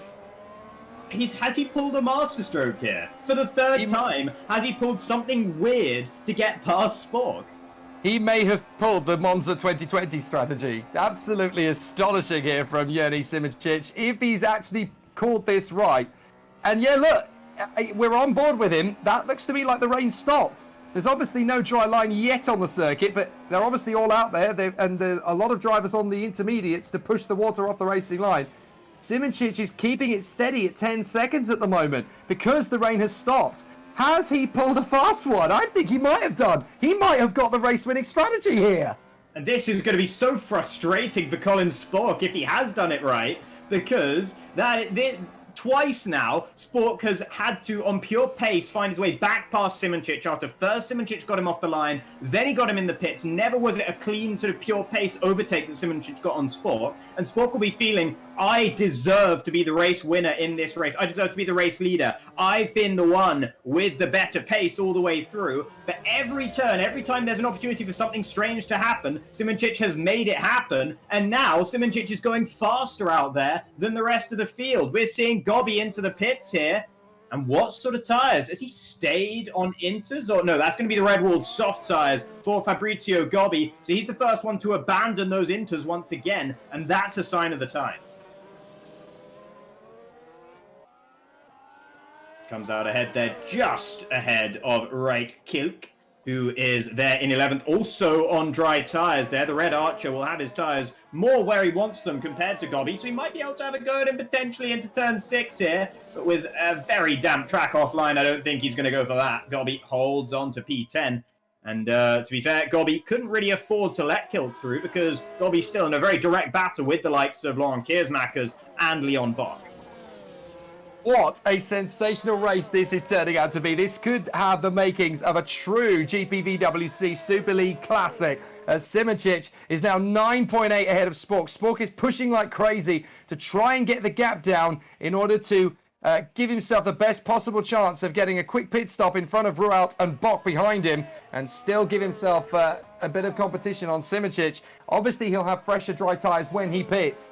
But here they go. The drivers are now starting to dry the circuit out. And there's Simoncic, who has suddenly gone from being the fool of the grid to the sorcerer. Absolutely amazing. He has gone from the fool to the wise man in a matter of minutes. And this is absolutely superb from Simoncic. The team just deciding, do you know what? I'm not losing that much ground. I am losing ground, yes, but I still feel like I can keep the car on the circuit. I've got a chance here. This is my only way to beat Spork and Rualt on pure pace. He's proven that already with the overtakes that they made on him. You know, he doesn't quite have the speed to sustain it. What he does have is the street smarts, and Simoncic may have just pulled the most incredible victory out of the bag. Yeah, I mean, the gap is still just about coming down between himself and Spork, but unless the rain comes again, surely that's going to transition back in Simoncic's direction any moment now. And then it might be an extra pit stop for Spork. So that 10-second margin, assuming they both have to pit once more before the end, because I'm pretty sure Simoncic probably will still need to pit before the end, because I don't think those medium tires will last all the way to the checkered flag. Then that 10-second gap he's got right now, that should remain there when they both come into the pits and change their tires. All other things being equal, Simoncic is leading this race by 10.5 seconds right now, and that's a huge mountain for Spork to have to try and overcome. Meanwhile, down in 12th and 13th is Pascal Schmidt and Giuseppe Ragusa, as Ragusa thinks about going towards the inside of so much wetter on that line, takes a chunk of both the curbs, but Pascal Schmidt was timid through that final corner, and Ragusa is now in possession of 12th. You know, that was brave from Ragusa because he had to get onto the wet part of the circuit on slicks to try and pull off that move on Schmidt, who was on the inters. So that was very brave indeed from Ragusa, but that just gives you an indication of how fast the cars are when they make the switch to slick tires. Now, Simoncic is on the mediums. Now, he can make an interesting gamble here. Well, not so much a gamble, but just go for common sense, because they've all now made the run of 2 compounds. He just needs to get these tyres to go a little bit further into the race, essentially. And I can see him making a pit stop in the next 3 or 4 laps to make the switch to soft tyres. That's what he's going to want to do, because he'll want to be on the faster compound that can take him to the end of the race. Spork will want to do the same thing, but it'll be about timing as to how far into the race Simoncic can keep these tyres. If I were him, I'd try and go a few more laps on this compound and then start to think about the switch to the soft compound, because he can utilize one more if he's got them available. This is an absolutely fabulous run from Yone. Yeah, really, really, really impressive stuff. When we saw so many cars, he had to navigate his way through all the debris and the rubble of that massive incident in the first sector. And that was all caused by Mus not being able to quite live with it on those dry tires on the wet track. And that was a sort of catalyst for everything that went on there. And that shows you that it's not an easy thing to do. It's not just a matter of being slow when you're on dry tires on a wet track. It's a matter of having to be absolutely clinging on by your fingertips the whole way through, for lap after lap after lap. There's been about 10 laps now that Simoncic has been on ill-suited tires to the track, and he's held the car exactly where he needs to. He's never had a moment where he looked like he was in any danger of throwing it into the wall or anything like that. He's just been pretty much imperious the whole time. He's been above it all. Now, there's another man who's benefited from this strange change in the conditions, and that is Thomas Vack. He was another driver who stayed out on the medium tyre, and he's now up in P6, would you believe? So Thomas Vack has come from being on the outer rim of the top 10, and he's now in P6. So again, a little bit of wisdom from Thomas Vack has definitely played in his hands. There's Colin Spork, now having extended the gap over Stefan Rutt to 4.8 seconds. That's a big swing. Let's not forget that in the dry conditions, Ruat was actually on the hunt to catch Spork before the rain came back. So Spork has now been able to extend that gap on the intermediate tyre over Ruat to 5 seconds. So it's not good news for Ruat if he wants to win this race. Here's Gobby and Zapala. Gobby swarming around behind Germano Zapala. And we saw how easy it was for a couple of the drivers to lose it around this particular part of the course. And you've got to remember that both of these guys are on the soft tyre. So you've also got to pick your moment as to when you make the overtake. Very sensibly, because if you make it at the wrong moment, the car is going to snap away. We've seen that with several drivers in this one. Just ask Robin Panzar how easy it is to lose the car on the wrong part of the course. Speaking of Panzar, he's actually in 16th place now because of all the other drivers' misdemeanors. He has got himself 1 place away from the points. There's Kiesmakers. So Kiesmakers is the first big name to come into the pits, and Yannick Bock is in the pits as well. Now, this is crucial for Yannick Bock because he was out of position on strategy, but because of the weather change, Yannick Bock now has a chance to get himself on merit into the top 6. He can throw the dice here himself and get himself back into the top 6 ahead of the likes of Zapala and Gobby when the pit stops phase themselves out. Zapala and Gobby are already on the sticks, aren't they? So Yannick Bock, the most he can really get from this is about P6 or 7, but yet again, the championship leader damaged imitation, and he seems to find himself in the right position to just keep that gap favourable. Yeah, Fabrizio Gobbi is going to be pretty upset because he pitted a few... Oh, wow, he's going to be even more upset now. Oh dear, that's how easy it is to drop it on the slicks, and now he can't get away without losing ground yet again. So Gobby down to 10th, and now Yannick Bock is going to get in for P10 if he's not careful. Yeah, there you can see Yannick just behind him right now. Fabrizio Gobbi, I'm sorry, that was a commentator's curse of the highest order right there. Absolutely. I was about to say he's unhappy because he's the fastest guy on track right now, but he got bottled up behind Zapala, and that meant that Kiersmakers was safe to him. Kiersmakers should have been undercut by Gobbi in normal circumstances, but Gobbi, after he set a lap that was 2 seconds faster than anyone else in the field, he found himself behind the rear wing of Zapala's Basilia car, and then he was just stuck there behind him. Meanwhile, other drivers into the pits, Leon Bock and Tomasz Wach have both come into the pits on this lap. Wach is going to be falling a little bit further down, but Leon Bock, he's still potentially even in podium potential here if he can manage to find a way past Stefan Ruart. He was a few seconds behind, and there comes Wach just out behind Kilk there in 9th. Fair play to Wright Kilk. He has put himself into a great position here. Wright Kilk is now up into the top 10. He was looking rather awkward at one phase of the race, but now he's there in P8.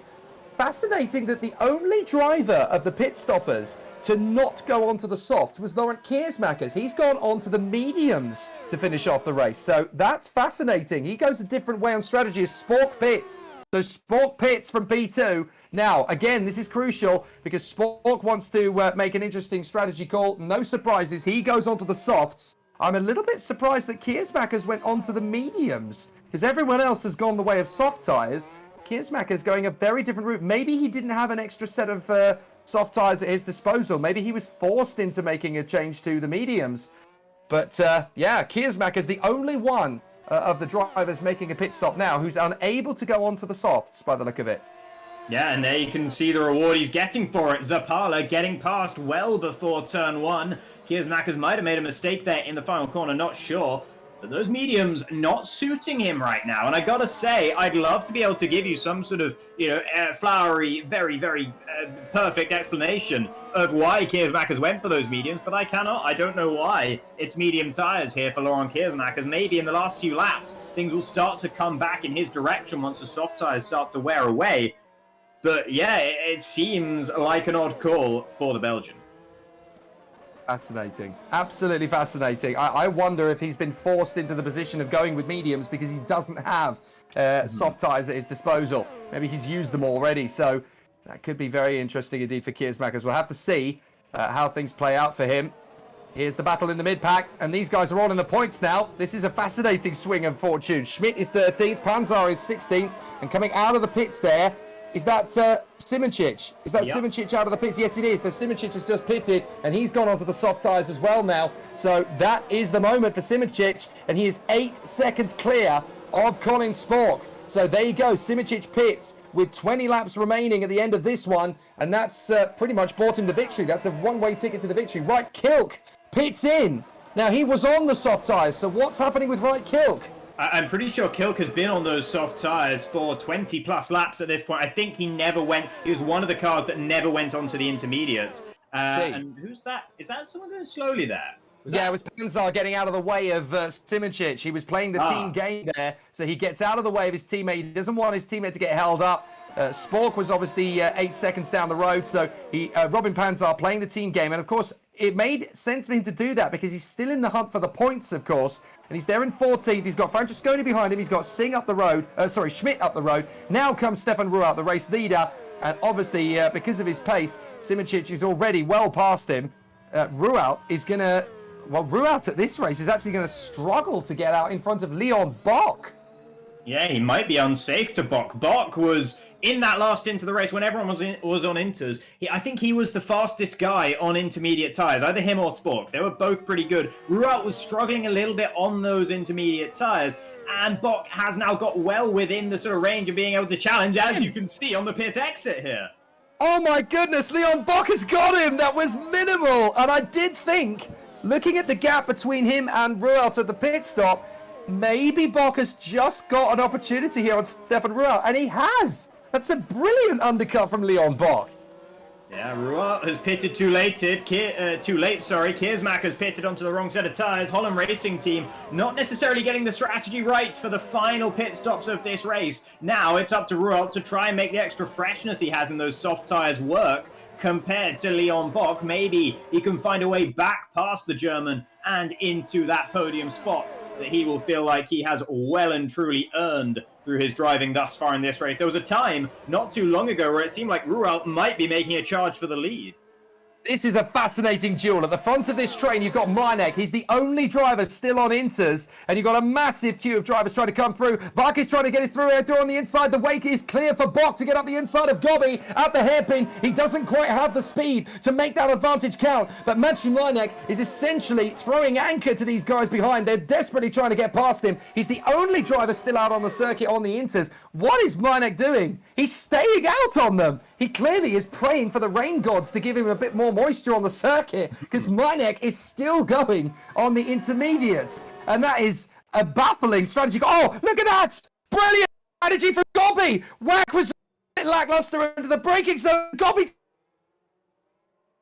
And there was some contact there as well from Yannick Bock. I think that might have been Ragusa maybe into Yannick Bock or something like that. I'm not sure.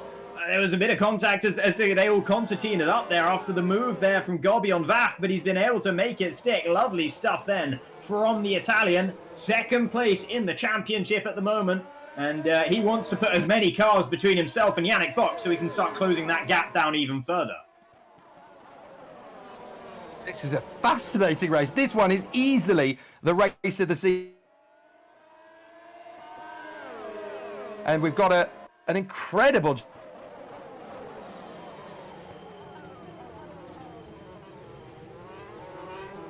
Yeah, loads and loads of action throughout the field, right?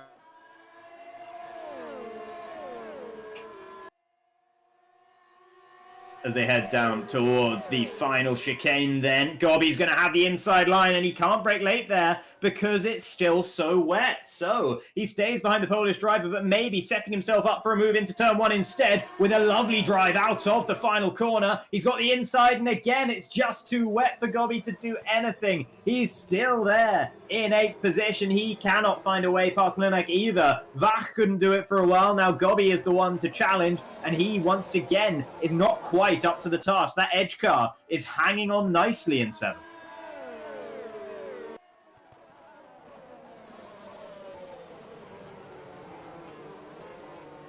Meanwhile, out in the lead of this race, it is Jerne Simoncic leading by about 6 seconds then to Colin Spork. That gap is actually seemingly coming down a little bit. Spork has been a little bit faster than Simoncic since they both came in for soft tyres. So I wonder if we might still have a bit of a challenge in the last few laps. Meanwhile, we've got a lot of a challenge right here over 7th and 8th as Gobby. Oh, he wants to go for it. But he cannot do it there, unfortunately. Further back, that's Yannick Bock trying to get up the inside of Thomas Vach into the hairpin. And whoa! Major moment there for Bock. He holds on to the car. And that's not the first time he's been struggling to get to grips with that evolution in this race. Gobby still cannot find a way past. Makes contact, I think, there with Mleinek. Not sure about that. Did Gobby go off the road? I think he did. In fact, he went into the pit lane. Gobby's into the pit. It's raining again. That is unbelievable. The rain has returned here in Canada for the 3rd time this race. And Gobby, again, is one of the first ones to make the call. He's the first one even onto those inters. And that is Christmas come early as far as Mleinek is concerned, because he stayed true, stuck with the faith with those intermediate tyres from the previous bout of rain. And if this bout of rain is strong enough to get him through to the end of the race, maybe he can make those last. I don't know if he's going to have enough juice in those tyres to get to the end of this race or not. Just behind him, there's Thomas Vach, still very close. You can still see the inters aren't necessarily faster, but let's not forget, those are very old inters for Mleinek right now. Gobby's inters, they should be a completely different kettle of fish because they're so much fresher and they haven't been driving around on a drying line for a while. And that can really kill those intermediate tyres when that happens. Out at front, the gap has stabilized now between Simoncic and Spork, and here we go, another move. Is that Vach now up the inside into the final corner, and again, Linek braked later. He's just got so much confidence in these battles with all these cars around him, because he can just brake later than them all, because he doesn't need to worry. As long as he stays on the better line, the other guys have no chance of braking later if they don't have intermediate tires themselves. Always matching Linek staying on the road in these conditions. This is absolutely baffling. And Linek still keeping it together. He's even, he's not even losing a massive quantity of time, in essence, to the guys behind him. He's just keeping it nice and planted. He's still got decent enough traction. This is so frustrating for Thomas Vach, who could have been in the top 6 by now, had he not lost so much ground to Linek. And he's now having to be very brave by coming offline to have another look for an opportunity. Yellow in Sector 3, and it looks like a big one this time, or certainly a long one anyway. Now surely Vach has got a chance here on Linek. He's got to be brave. He's got to come off the line. But again, it's held him up. He's sliding, and round the outside comes Yannick Bock. And he can't get the traction off the turn either. Vach wobbles. Yannick Bock's got him. And now there's a chance for Ragusa to get past Thomas Vach now as well. He's going to try his best. Thomas Vach must be absolutely fuming in that helmet. Absolutely, and with the rain coming down again, it's not going to get any easier for him as we get into the final stages of this race. Gobby is still out there on those fresh inters, of course, and he's still not quite at the pace of the dry tyre runners. I'm not sure he's made the right call. Maybe in a couple laps' time, if the rain continues to sprinkle on down, those inters might find their way into being in a better position compared to the mediums and the softs that the rest of the field are on. But Gobby might have pulled the trigger a couple of laps too early there. How do you make this race more entertaining? A little bit more rain. That'll do fine. Ooh. Absolutely amazing. Now that's Leon Bock. Now what happened there? Because that looked like a recovery from an incident. Zapala is in P4. It looked like Leon Bock had a moment coming off the chicane. So yet again, we're in this bonkers situation where the drivers have got to try and figure out, what do we do? Do we stay on these tyres in the hope it stops raining in a couple of minutes? Or do we go for inters? And Maciej Lanek is the only one on inters. So a stunning. We'll see a replay here of exactly what happened to Leon Bock then. It's turns 7 and 8. And oh! It's actually a masterclass of evasive driving from Leon Bock. He couldn't quite hold it out the wall himself, but that was, that's a Code Brown moment. It certainly is. That was one of the MDRs going off the circuit. That was Michael Francesconi, I think, going off.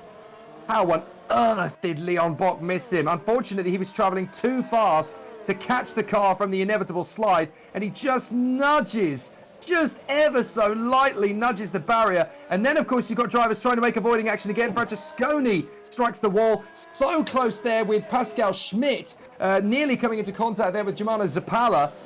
That was so close, and that's the kind of stuff you're going to see over the next couple of laps, depending on when drivers decide to make their bid for the correct tyre. Now, Maciej Lanek has come into the pits, and he's gone on to soft. Now, that's interesting, because obviously if there's more rain, that's the wrong call. But if he makes the long, bid, then that's not so bad a strategy. But Maciej Lanek finally deciding, do you know what? I think I've outstayed my welcome here, and he finally makes the switch for tyres. But fascinating. If this continues to come down, the rain, then we're in for even more fireworks. I mean, according to my radar, the rain has just stopped again. We're back to picnic weather here.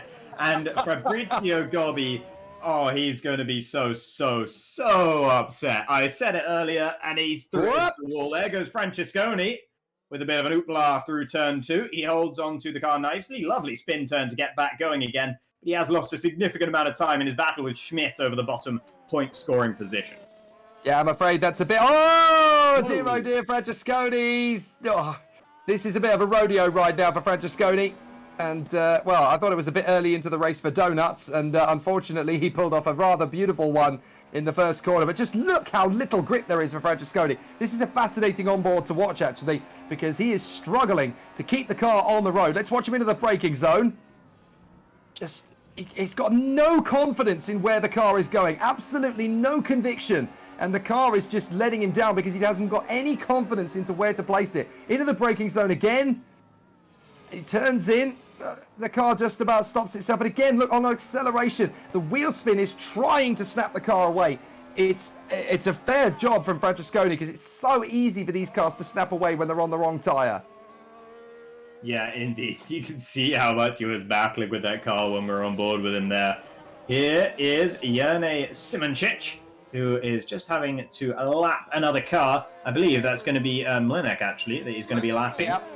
Colin Spork's teammate there, and maybe not giving prime service to Simoncic. The gap is 7.2 seconds between Simoncic and Spork, though, so it's going to have to be a hell of a hold-up job if he wants to make any sort of impact in the potential battle for the race win. Yeah, I don't really see this working for the team. Here comes Simoncic on the inside. Mlinek is not a dirty driver. He's not going to hold him up any longer than he has to, so he lets Simoncic go. And confidence in the conviction here for Simoncic. He's still got that 6.8 second swing on Colin Spork. No catastrophes there.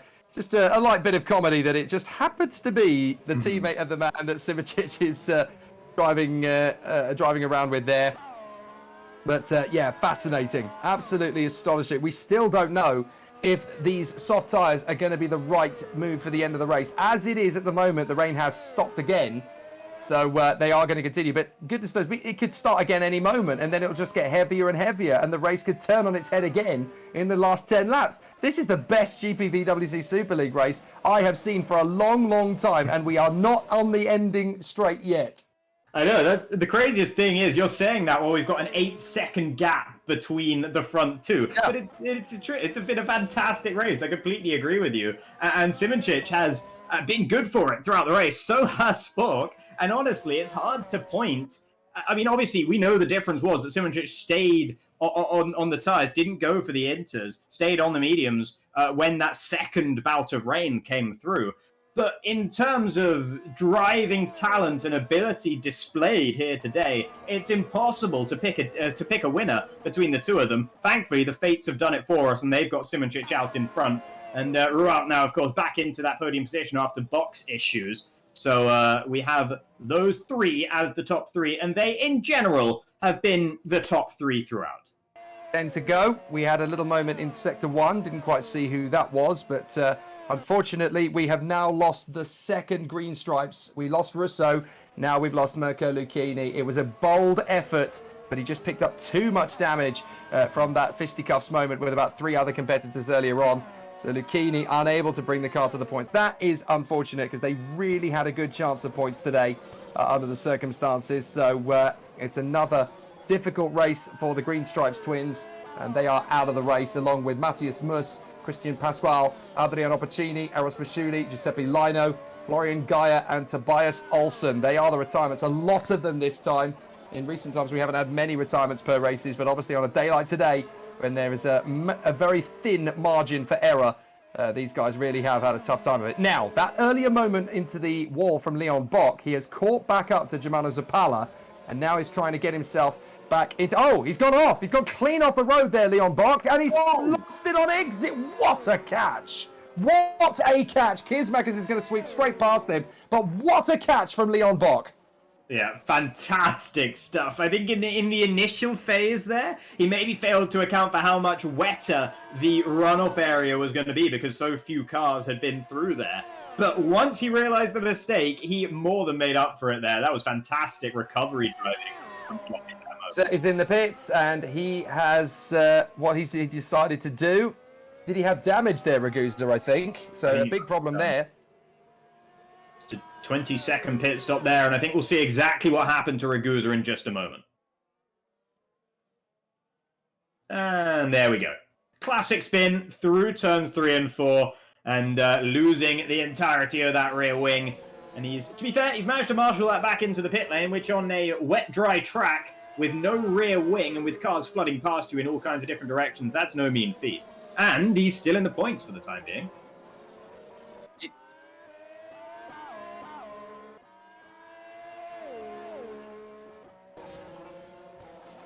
Here then is Kiersmakers and Bock.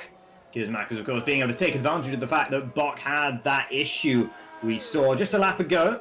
And it's just sort of now, it's actually the two Bocks in 6th and 7th for the time being. And Leon Bok has had higher highs, but he's also had lower lows than Yannick Bok in this race. There's been a couple of moments, not really either of them necessarily Leon's fault in any major way, especially when he had the car of, I think it was Michael Francesconi, sideways in front of him. In fact, that was very impressive driving to avoid it at all. But he's had issues in moments like that throughout the race. So while he's been on the podium, in a potential podium position at some points of this race, now he finds himself only one position ahead of his teammate, Yannick Bok, who is there in 7th, just behind him. And still going to be a decent points haul, though, for the Evo team if they manage to bring this home. And you've got to feel for GSR by VBM. In qualifying, they looked like they had a really solid chance of getting potentially even a podium today. And unfortunately, their race has just tumbled about their ears. You've got Ragusa there in 14th. You've got Gobby in 11th on seemingly the wrong tyres, because he's on the Inters still. And essentially, that is the wrong tyre unless it starts raining again. So it's just a race of a comedy of errors for several teams out there, none the least of whom is the VBM squad. And that's a very difficult situation for them. Now, here's Leon Bok. He's under pressure here, essentially, now to get himself back into a competitive position.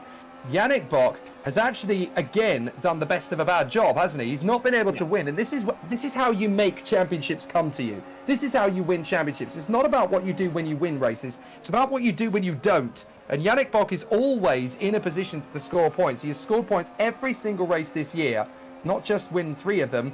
So a very impressive and solid effort from Yannick Bok so far. In P7, when it looked as though he had absolutely no hope of being in the top 10 at one point. So Yannick Bok has definitely brought himself back into contention, and he's given himself some points when it looked at one stage as though he wasn't going to score any.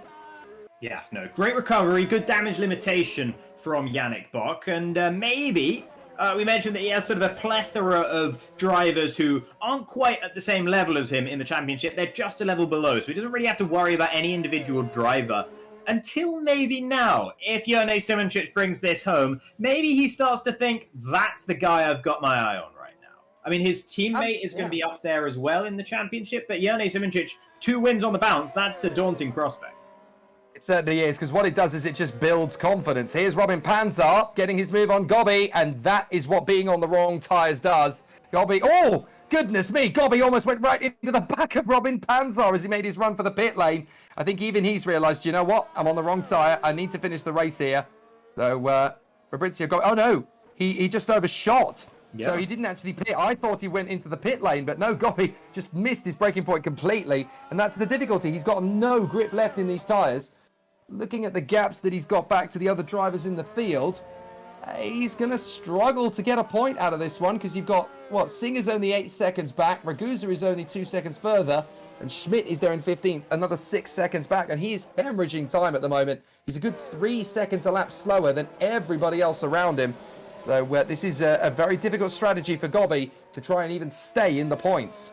Yeah, and while Gobby is there on the dry line, that is not where the intermediate tyres want to be. They are not going to be happy if you keep them on a dry part of the track throughout the whole way round. And that's basically the racing line right now, is basically a dry track. And driving Inters on a dry track never goes well in the long run. Those Inters will fall away from you in a major, major way. And at the moment, Gobby is a good 2, 3, maybe even 4 seconds slower, depending on your driver, than the rest of the field. So yeah, Fabrizio Gobby, it's if he keeps ahead of Sandeep Singh and Giuseppe Ragusa by the checkered flag, he'll have done a decent job in this final stint. The trouble is, this final stint shouldn't have happened at all.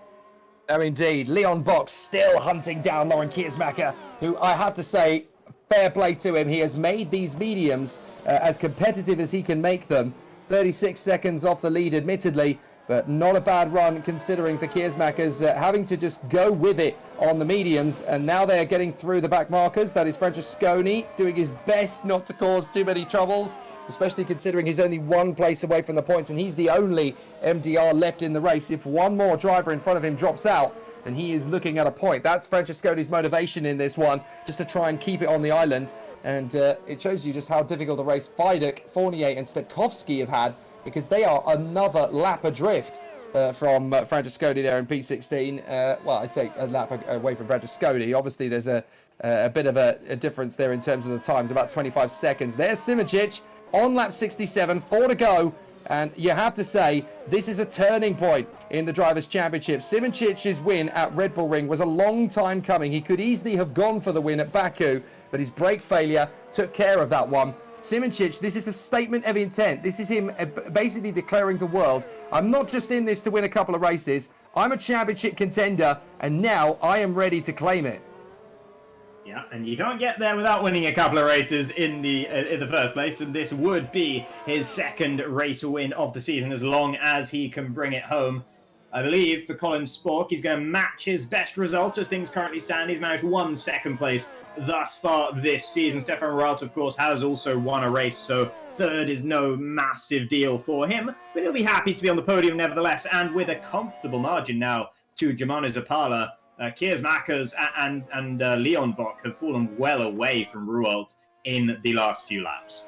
I'm going to say, actually, one of the drivers of the day. I don't know if he would be the driver of the day, because I think you have to give that one to Simoncic under the circumstances. Just the bravery of staying out on the wet conditions and seeing how the race played out. That's how he bought himself the win today. An incredibly courageous strategy that worked dividends. But for me, the other one of the drivers of the day for me has got to be Germano Zappala. Fourth position, never looked like being in the top 5 at any point in the first part of the race at all. But he's got himself into a position by just staying on the road. He's kept himself consistent. He hasn't overdriven the car. He's never pushed too far over the apron. He's worked his tyres. He's been delicate. He's been smooth. And other drivers around him have dropped the ball. You've seen Kiersmak as they got the tyre strategy wrong for whatever reason. Leon Bock dropped from the podium. Other drivers out there crashing, sliding, getting it wrong. Zappala has just been absolute glue on this race circuit. It's been wonderful to see him drive so smoothly. Yeah, and even when, actually, there was that moment with Leon Bock and Michael Francesconi, you know, when they were covering half the road, blocking half the road, Zappala just sort of drove through like nothing was wrong. He just found his way through, went straight on past. Though I think it was Pascal Schmidt, who was also lapping at the same time, who himself was completely backed out of the scenario because he was uncertain of what the other cars were going to do. Not really anything of the sort, though, for Zappala. He just kept on going. It's almost as if the fates are really on his side here and just guiding him on his way to what would be a very good P4 for the Basilia team. It would be a good haul of points for them, considering they only sit 8th in the constructors' standings right now. Zappala himself down in 15th, so he's looking at several places worth of improvement if he can bring this one home. This is what I was talking about. Gobby is just hemorrhaging time. Ragusa and now also Singh are right on him. And I would struggle to predict Gobby to get into 14th position or better than 14th position by the end of this race. Because surely the team have got to consider, you know, to get Gobby out of the way and let Ragusa through, because he's just going to cost himself so much time. And the team will be saying, look, Giuseppe is on the right tyres, Fabrizio. You're on the wrong tyres. You've got to get out of the way here and let him go. I know you want the points, but look, Giuseppe's the only one who's going to score a decent points all of the 2 cars, because Gobby is just absolutely dropping like a stone. His lap times have been in the 1:17s compared to Maciej Mlinek, 2 places ahead. He's in the 1:13s. So that is an absolute disaster for Gobby, but he's staying on it. As Simoncic goes into the last lap, Gobby is staying in front of his teammate. There could be some civil war and some words said about these two between them, as you know, because Gobby is on the wrong tyre. There's no 2 ways about it. Yeah, I think, though, there might be a bit of a ploy here, because if Ragusa stays behind Gobby, which he might well do, it's a lot harder for Singh just behind them to get past Gobby himself. He has to pass 2 cars. Effectively, Ragusa can build a wall behind Gobby that prevents anyone else from getting past Gobby almost no matter how much more slowly he's going to be going out there in 12th. So if these 2 cars stay in this formation, Sandeep Singh just behind them will not be able to find his way past either of them unless he pulls off some kind of incredible move. Good call. Back to the front. Yerny Simoncic has done the business today in fantastic style. He cools down the tyres by bringing it onto the back straight. But what a masterclass drive for the 2nd time this season and the 2nd time in a row. Yerny Simoncic wins in Super League. He wins in Canada. He can't quite believe what he's achieved there. Big emotion from Yerny Simoncic. I think this win will mean even more to him than Red Bull Ring did. Spork is there in 2nd as he laps his team out of the line. Zappala's dropped. Zappala's had a problem on the final lap. What's happened to Zappala? Rualt has come through in third. There's Kiersmack is in fourth. What has happened to Zapala? Zapala has dropped to sixth. So something has happened to Zapala on the final tour. Kiersmack is fourth. Bock in fifth position. Where's Zapala? He's behind them now. And there is Zapala. He's cruising home. Something has occurred for Germano Zapala. Leon Bock can be very happy with fifth under the circumstances. There is Zapala. What happened to Germano Zapala on the final lap? We need a replay because he was looking at P. Yeah, that's gutting then for Germano Zapala and the Basilea team. It's still a good result, but it could have been that bit better. And we were saying how imperious he'd looked, how he didn't seem to be under any trouble whatsoever. And there, you can see a late defense from Zapala, from Kiersmack as that was. And Zapala was sent flying off there at the hairpin. Oh, what a shame for Germano Zapala, looking good for fourth position. And that's the only mistake he's made in the whole race, and it would be the most costly of them. How about that? Look at that. A nice little gesture there from Spork as he gets up alongside Simoncic. The worthy man won today. Jenny Simoncic in front of Colin Spork and Stefan Rualt on the podium. Lauren Kiersmack is in fourth in front of Leon Bock and Germano Zapala. Yannick Bock in seventh place from Thomas Vac. Bright Kilkid P9 and Maciej Mlinek in P10. Then it's Robin Panzar in 11th position. What a fight back from him. Fabrizio Gobbi and Giuseppe Ragusa work together to bring their cars home in as good a points haul as possible. Sandeep Singh 14th from Pascal Schmidt in the final point. And then Michael Francesconi 16th from Jeff Fournier, David Fidek, and then Dan Stepkowski. Then the retirements, Mirko Lucchini from Federico Russo, Matthias Mus, Christian Pasquale, Adriano Opacini, Eros Masciudi, Giuseppe Lino, and then Florian Gaia and Tobias Olsen. A race that had a heck of a lot of scalps, but what an amazing battle it was.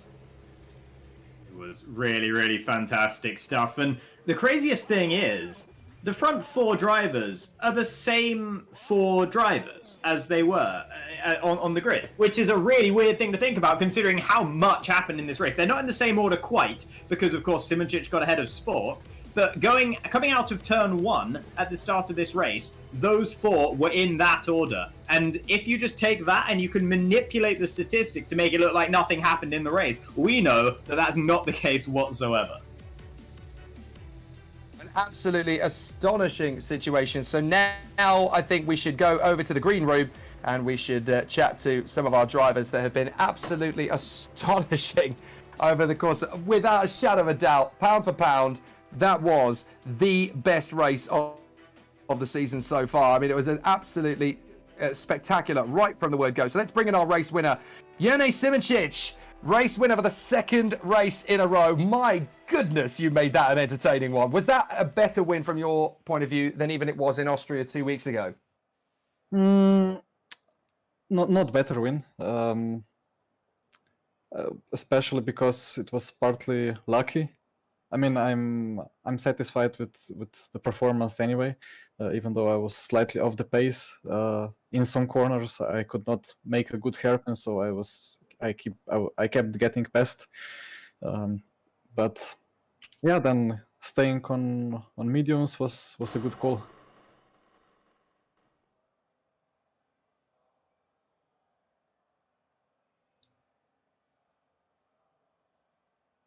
Seems like we might have lost Jake again there. So I'll pick up the next question here for you, Jene. So obviously there were many times in that race where you took the lead and then lost the lead again to Colin Spork. Did you feel like under normal circumstances, if you hadn't pulled off that strategy masterstroke, do you think you would have been able to bring the win home, or do you think Colin Spork just about had your number? I don't know. It was just about in the middle of the medium stint when I was again, like some races before, starting to consider what am I doing wrong. If I'm saving the tires, I get overtaken. If I push the tires, others have a much better tire wear in the end of the stint. So sometimes these tires are a big mystery for me. But then it started to rain, and then I could do it like I wished to do it. I guess the one question I wanted to ask was, how confident were you of staying out? Was that literally, you knew in your head that was the only way you were going to win the race today, or did you genuinely think the circuit could dry out? I honestly don't know what exactly I was thinking then. there were so many options opened for the race, how it would unfold. But now that I think for back, I think deep inside I knew that I have no chance other than stay on mediums and do something else, because I know that I can do some wet racing on slicks. I have some experience with that. So I knew that I will not crash, that I can be comfortable, and decided to probably risk it. And yeah, but then again, it was not a huge risk because the wetness was going up and down all the time. So I don't think it was ever going to be full shower. It was a fantastic strategy call. I mean, it turned out to be the right one, and what a fantastic way to do it. Yene, congratulations. Fantastic victory. Brilliant job. Thank you so much. Let's bring in Cameron Roger, who, of course, has been masterminding things from the pit wall. Cameron, I mean, there are some races where you get nervous sat on that pit wall, and I mean, that must have been completely different. Have you got any fingernails left, by the way? Is there anything left, or is it down to the bone? Yeah, that was quite tense because in these situations, you can just, I was just updating them with lap times, what people were doing, but at the same time, it's just about the driver being comfortable. So in that middle stint on the mediums, I was like, well, your pace is still good, so might as well keep going. And then Yerne was like, well, we're pitting in 5 laps anyway. And then I think we ended up going like another 10 laps after that because it just didn't get too wet, which was quite a good gamble. But yeah, the guys like the Edge HRT guys, they were so fast today, so it sort of needed a big call, and Yone was very consistent and not going off the wet line or anything. So yeah, it's very it's a lot easier when you have a driver who can do that. Well, when it was looking like the other two cars were definitely going to be stronger in terms of one lap pace, we saw obviously Yene lose out to both Colin and Stefan in the middle phase of the race. Just how big a difference is it to get a win when you know that on paper there could have been a real struggle to even get on the podium today? Oh yeah, that was awesome. I mean, I would say, especially in the dry, Colin maybe had a tiny bit more pace than Yene. So I think if it was a completely dry race, it would have been a very good battle. So it certainly needed a bit of strategy. But yeah, it's always good, especially when you start in second place. It naturally puts you a bit further behind. But yeah, even when Yene got ahead, Colin managed to get back past. So yeah, I think probably he was the slightly quicker driver today, but that's how the race goes. Absolutely. Jacob, any questions from you? No, I think that's covered everything I would have to ask. That's sensational. Absolutely amazing race. Congratulations to you and to the team. And that really does make things very exciting in the championship fight. Well done, Cameron. Yeah, thanks, guys. Let's grab a word with the man who came so near and yet just a little way away from that top spot. Colin Spork, after a fabulous run in time qualifying. Colin, that was such a close fight today. One of the best races I've seen in GPVWC Super League for a long, long time. Must have been incredibly stressful from your side. Talk us through it. Oh, yeah. I mean, it was a sweaty one. Qualifying went really well. I didn't even do a lot of laps today, so I would say I did the Uranus strat. But yeah, qualifying went well. Didn't know where that came from, to be honest. I was happy. I know that I had good pace, but yeah, 4.5 tenths is a lot. And then the race, I needed to like start a bit offline. Needed to park my car like not fully into the box, because otherwise I would be with one with the left rear tire on the wet stuff. But yeah, Yone had such an amazing start, so I just needed to let him go because I was on the wet part. I tried to squeeze him, but didn't work. And then I just settled a bit for a few laps, tried to save the tires, and then I just let's say yeeted it into the last chicane. It was like a gamble, but I knew I was would be able to brake late enough and leave space. So I did it 2 times and both were pretty clean, so pretty happy with that, because it could have ended really bad for both of us, but also good racing from Jörn right there. And then the the rain started to drop in the first stint. I was just staying out, of course, because it wasn't enough. But it was my heartbeat was racing a bit because it was pretty tough to handle the car. Even though it didn't look like that, you are so on the limit because one tire off track and off the good line, then you spin or have a half spin, something like that. And then in the second stint, I came out behind Jurne again. He went for the undercut. I tried to just be sure of a gap to Bok, because that would be quite bad if I would be behind him. Then I got behind him, overtook him again with another move into the last chicane. Was also happy with that one again. Also, great racing by Jurne again. And then it started raining quite a bit, quite heavily. It was really hard to handle the car and just keep it on track even. It was, yeah, I would say try to race on a wet track with slicks. I was lucky to, well, not lucky, but yeah, kind of lucky to even keep it out of the walls at the corners. But then I went in. I thought, it would stay like this for a few laps at least. And it also on the weather forecast, it said that it would stay, the rain would stay for a bit. So I just went in. And then when I literally enabled the pit limiter, I looked at the rain, and it literally was like the percentage were literally just tapping away. I was like, oh no. So yeah, I just went for the inters and then gained a lot on Jurne. I was just hoping that the rain would let's say stay for 2 more laps, because then I would have been able to catch enough, and then if I would be behind him, I would be able to overtake him because I would be able to go on the wet line. But yeah, it was a really hard race, and then in the last stint, when he had quite a good gap, I just went literally full send.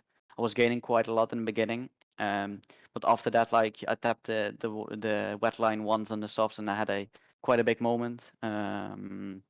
But yeah, that's how easy it is to literally just make a mistake and go off track with these conditions. But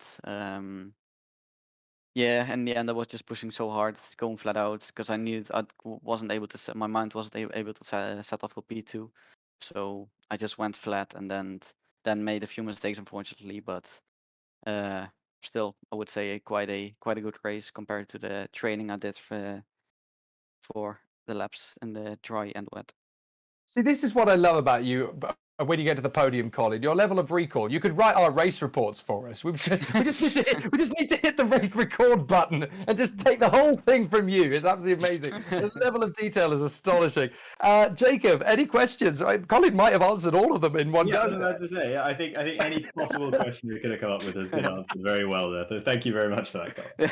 Thank you. Fantastic, Colin. Thank you so much. I believe what Jake's trying to say is thank you very much for the interview, and I think we'll be dragging in Stefan Roel maybe in a moment's time when Jake comes back. So Myself on the top step of the podium today. Ooh, there we are. Yeah, Wi-Fi. Nothing illustrates the point better than saying Wi-Fi is and then just disappearing into the ether. But yeah, thank you very much, Colin. And thank you, guys. Stefan, hello. Hey. Hi. So, as you may or may not realize, Jake's having a few issues at the moment, so I'll field the first question. So, your race, there were a few things that happened in your race, and from the beginning of qualifying, you were always right up there in the first couple of, first 2, 3, 4 cars at every point in qualifying. Did you feel that this could have been your race to lose, perhaps, at that point? Yeah, I think in the drying conditions, I was every lap I set, I jumped up to the top, but then I don't know, Colin just took out half a second out of nowhere, and he put pole, so well done for him. But from that point on, I thought it was going to be dry all race, so I thought let's go for it. And then, I have finally managed to make my way back in. Thanks for holding the fort, Jacob. No problem. Stefan, looking at how close it was between you three over the course of the race, I mean, there were moments when you lost ground, but there were moments when you could make the difference. Just how much confidence does this now give you, knowing that obviously the race played out the way it played out today? It's one of those races. But you've got this strength and this confidence in the car now. is there still a title attack from your point of view? We know that Yannick's points tally is slowly being depleted. Is there a title run still from you? We have a win earlier. You could have won today. That car is strong enough, surely, to go for the title. I mean, I don't dare think about that for now. If you look at the guys that ended up in front of me today, Colin, Yone's had a couple of wins now, I believe, and Colin, of course, is always at the front fighting, and he's shown in other classes as well. But for sure, this year has started much better than any previous year. So really happy, and thanks to my team boss Dayton, but also my teammate Laurent, who had also had a very strong race today. So it showed that we're getting a lot of potential, all the potential out of the car, and putting the car in front.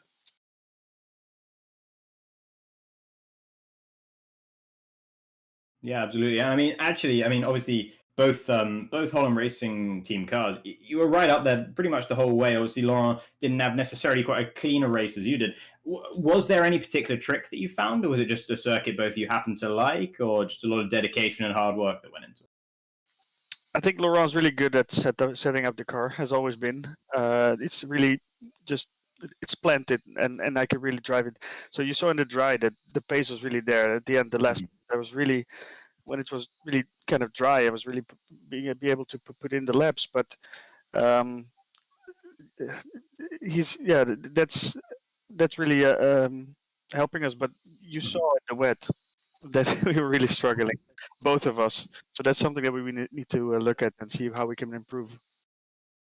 Indeed, yeah. But nevertheless, it was good enough for you to get a podium. So congratulations on that, Stefan, and thank you very much for the interview. Thank you, guys. Amazing.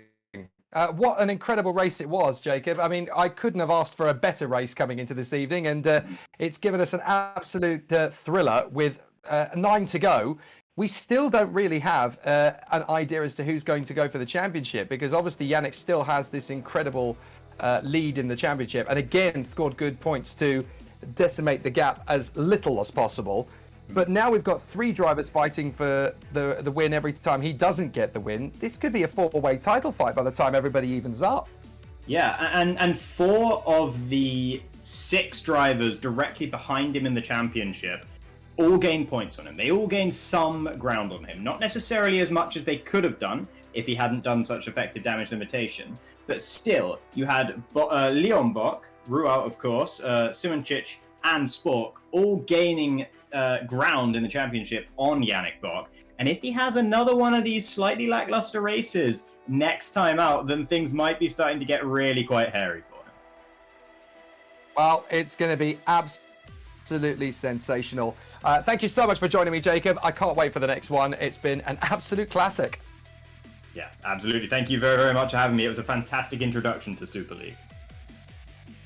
Long may it continue. Great stuff. So now we've got an amazing title fight that's just building in intensity. Yannick Bock, damage limitation, still keeping himself in the hunt. But two wins for Simoncic, and Ruau still on pace, and Colin Sport getting back into the game means we could have an exceptional title fight building by the time we get to the halfway point. 2 weeks from now, we have our British motor racing. Silverstone, where better to reach the halfway climax in this 2021 GPVWC Super League season. On behalf of myself, Jacob Hancox, and Argo Tida, looking after your broadcast feed and the entirety of the Grand Prix Virtual World Championship, thank you so much for watching. You'd be a fool to miss the next one 2 weeks from now at Silverstone. The action continues in GPVWC next week when the Formula Challenge and Super Cup teams head to Silverstone. But until the next Super League race, keep it real, and we'll see you 2 weeks from now. Bye-bye.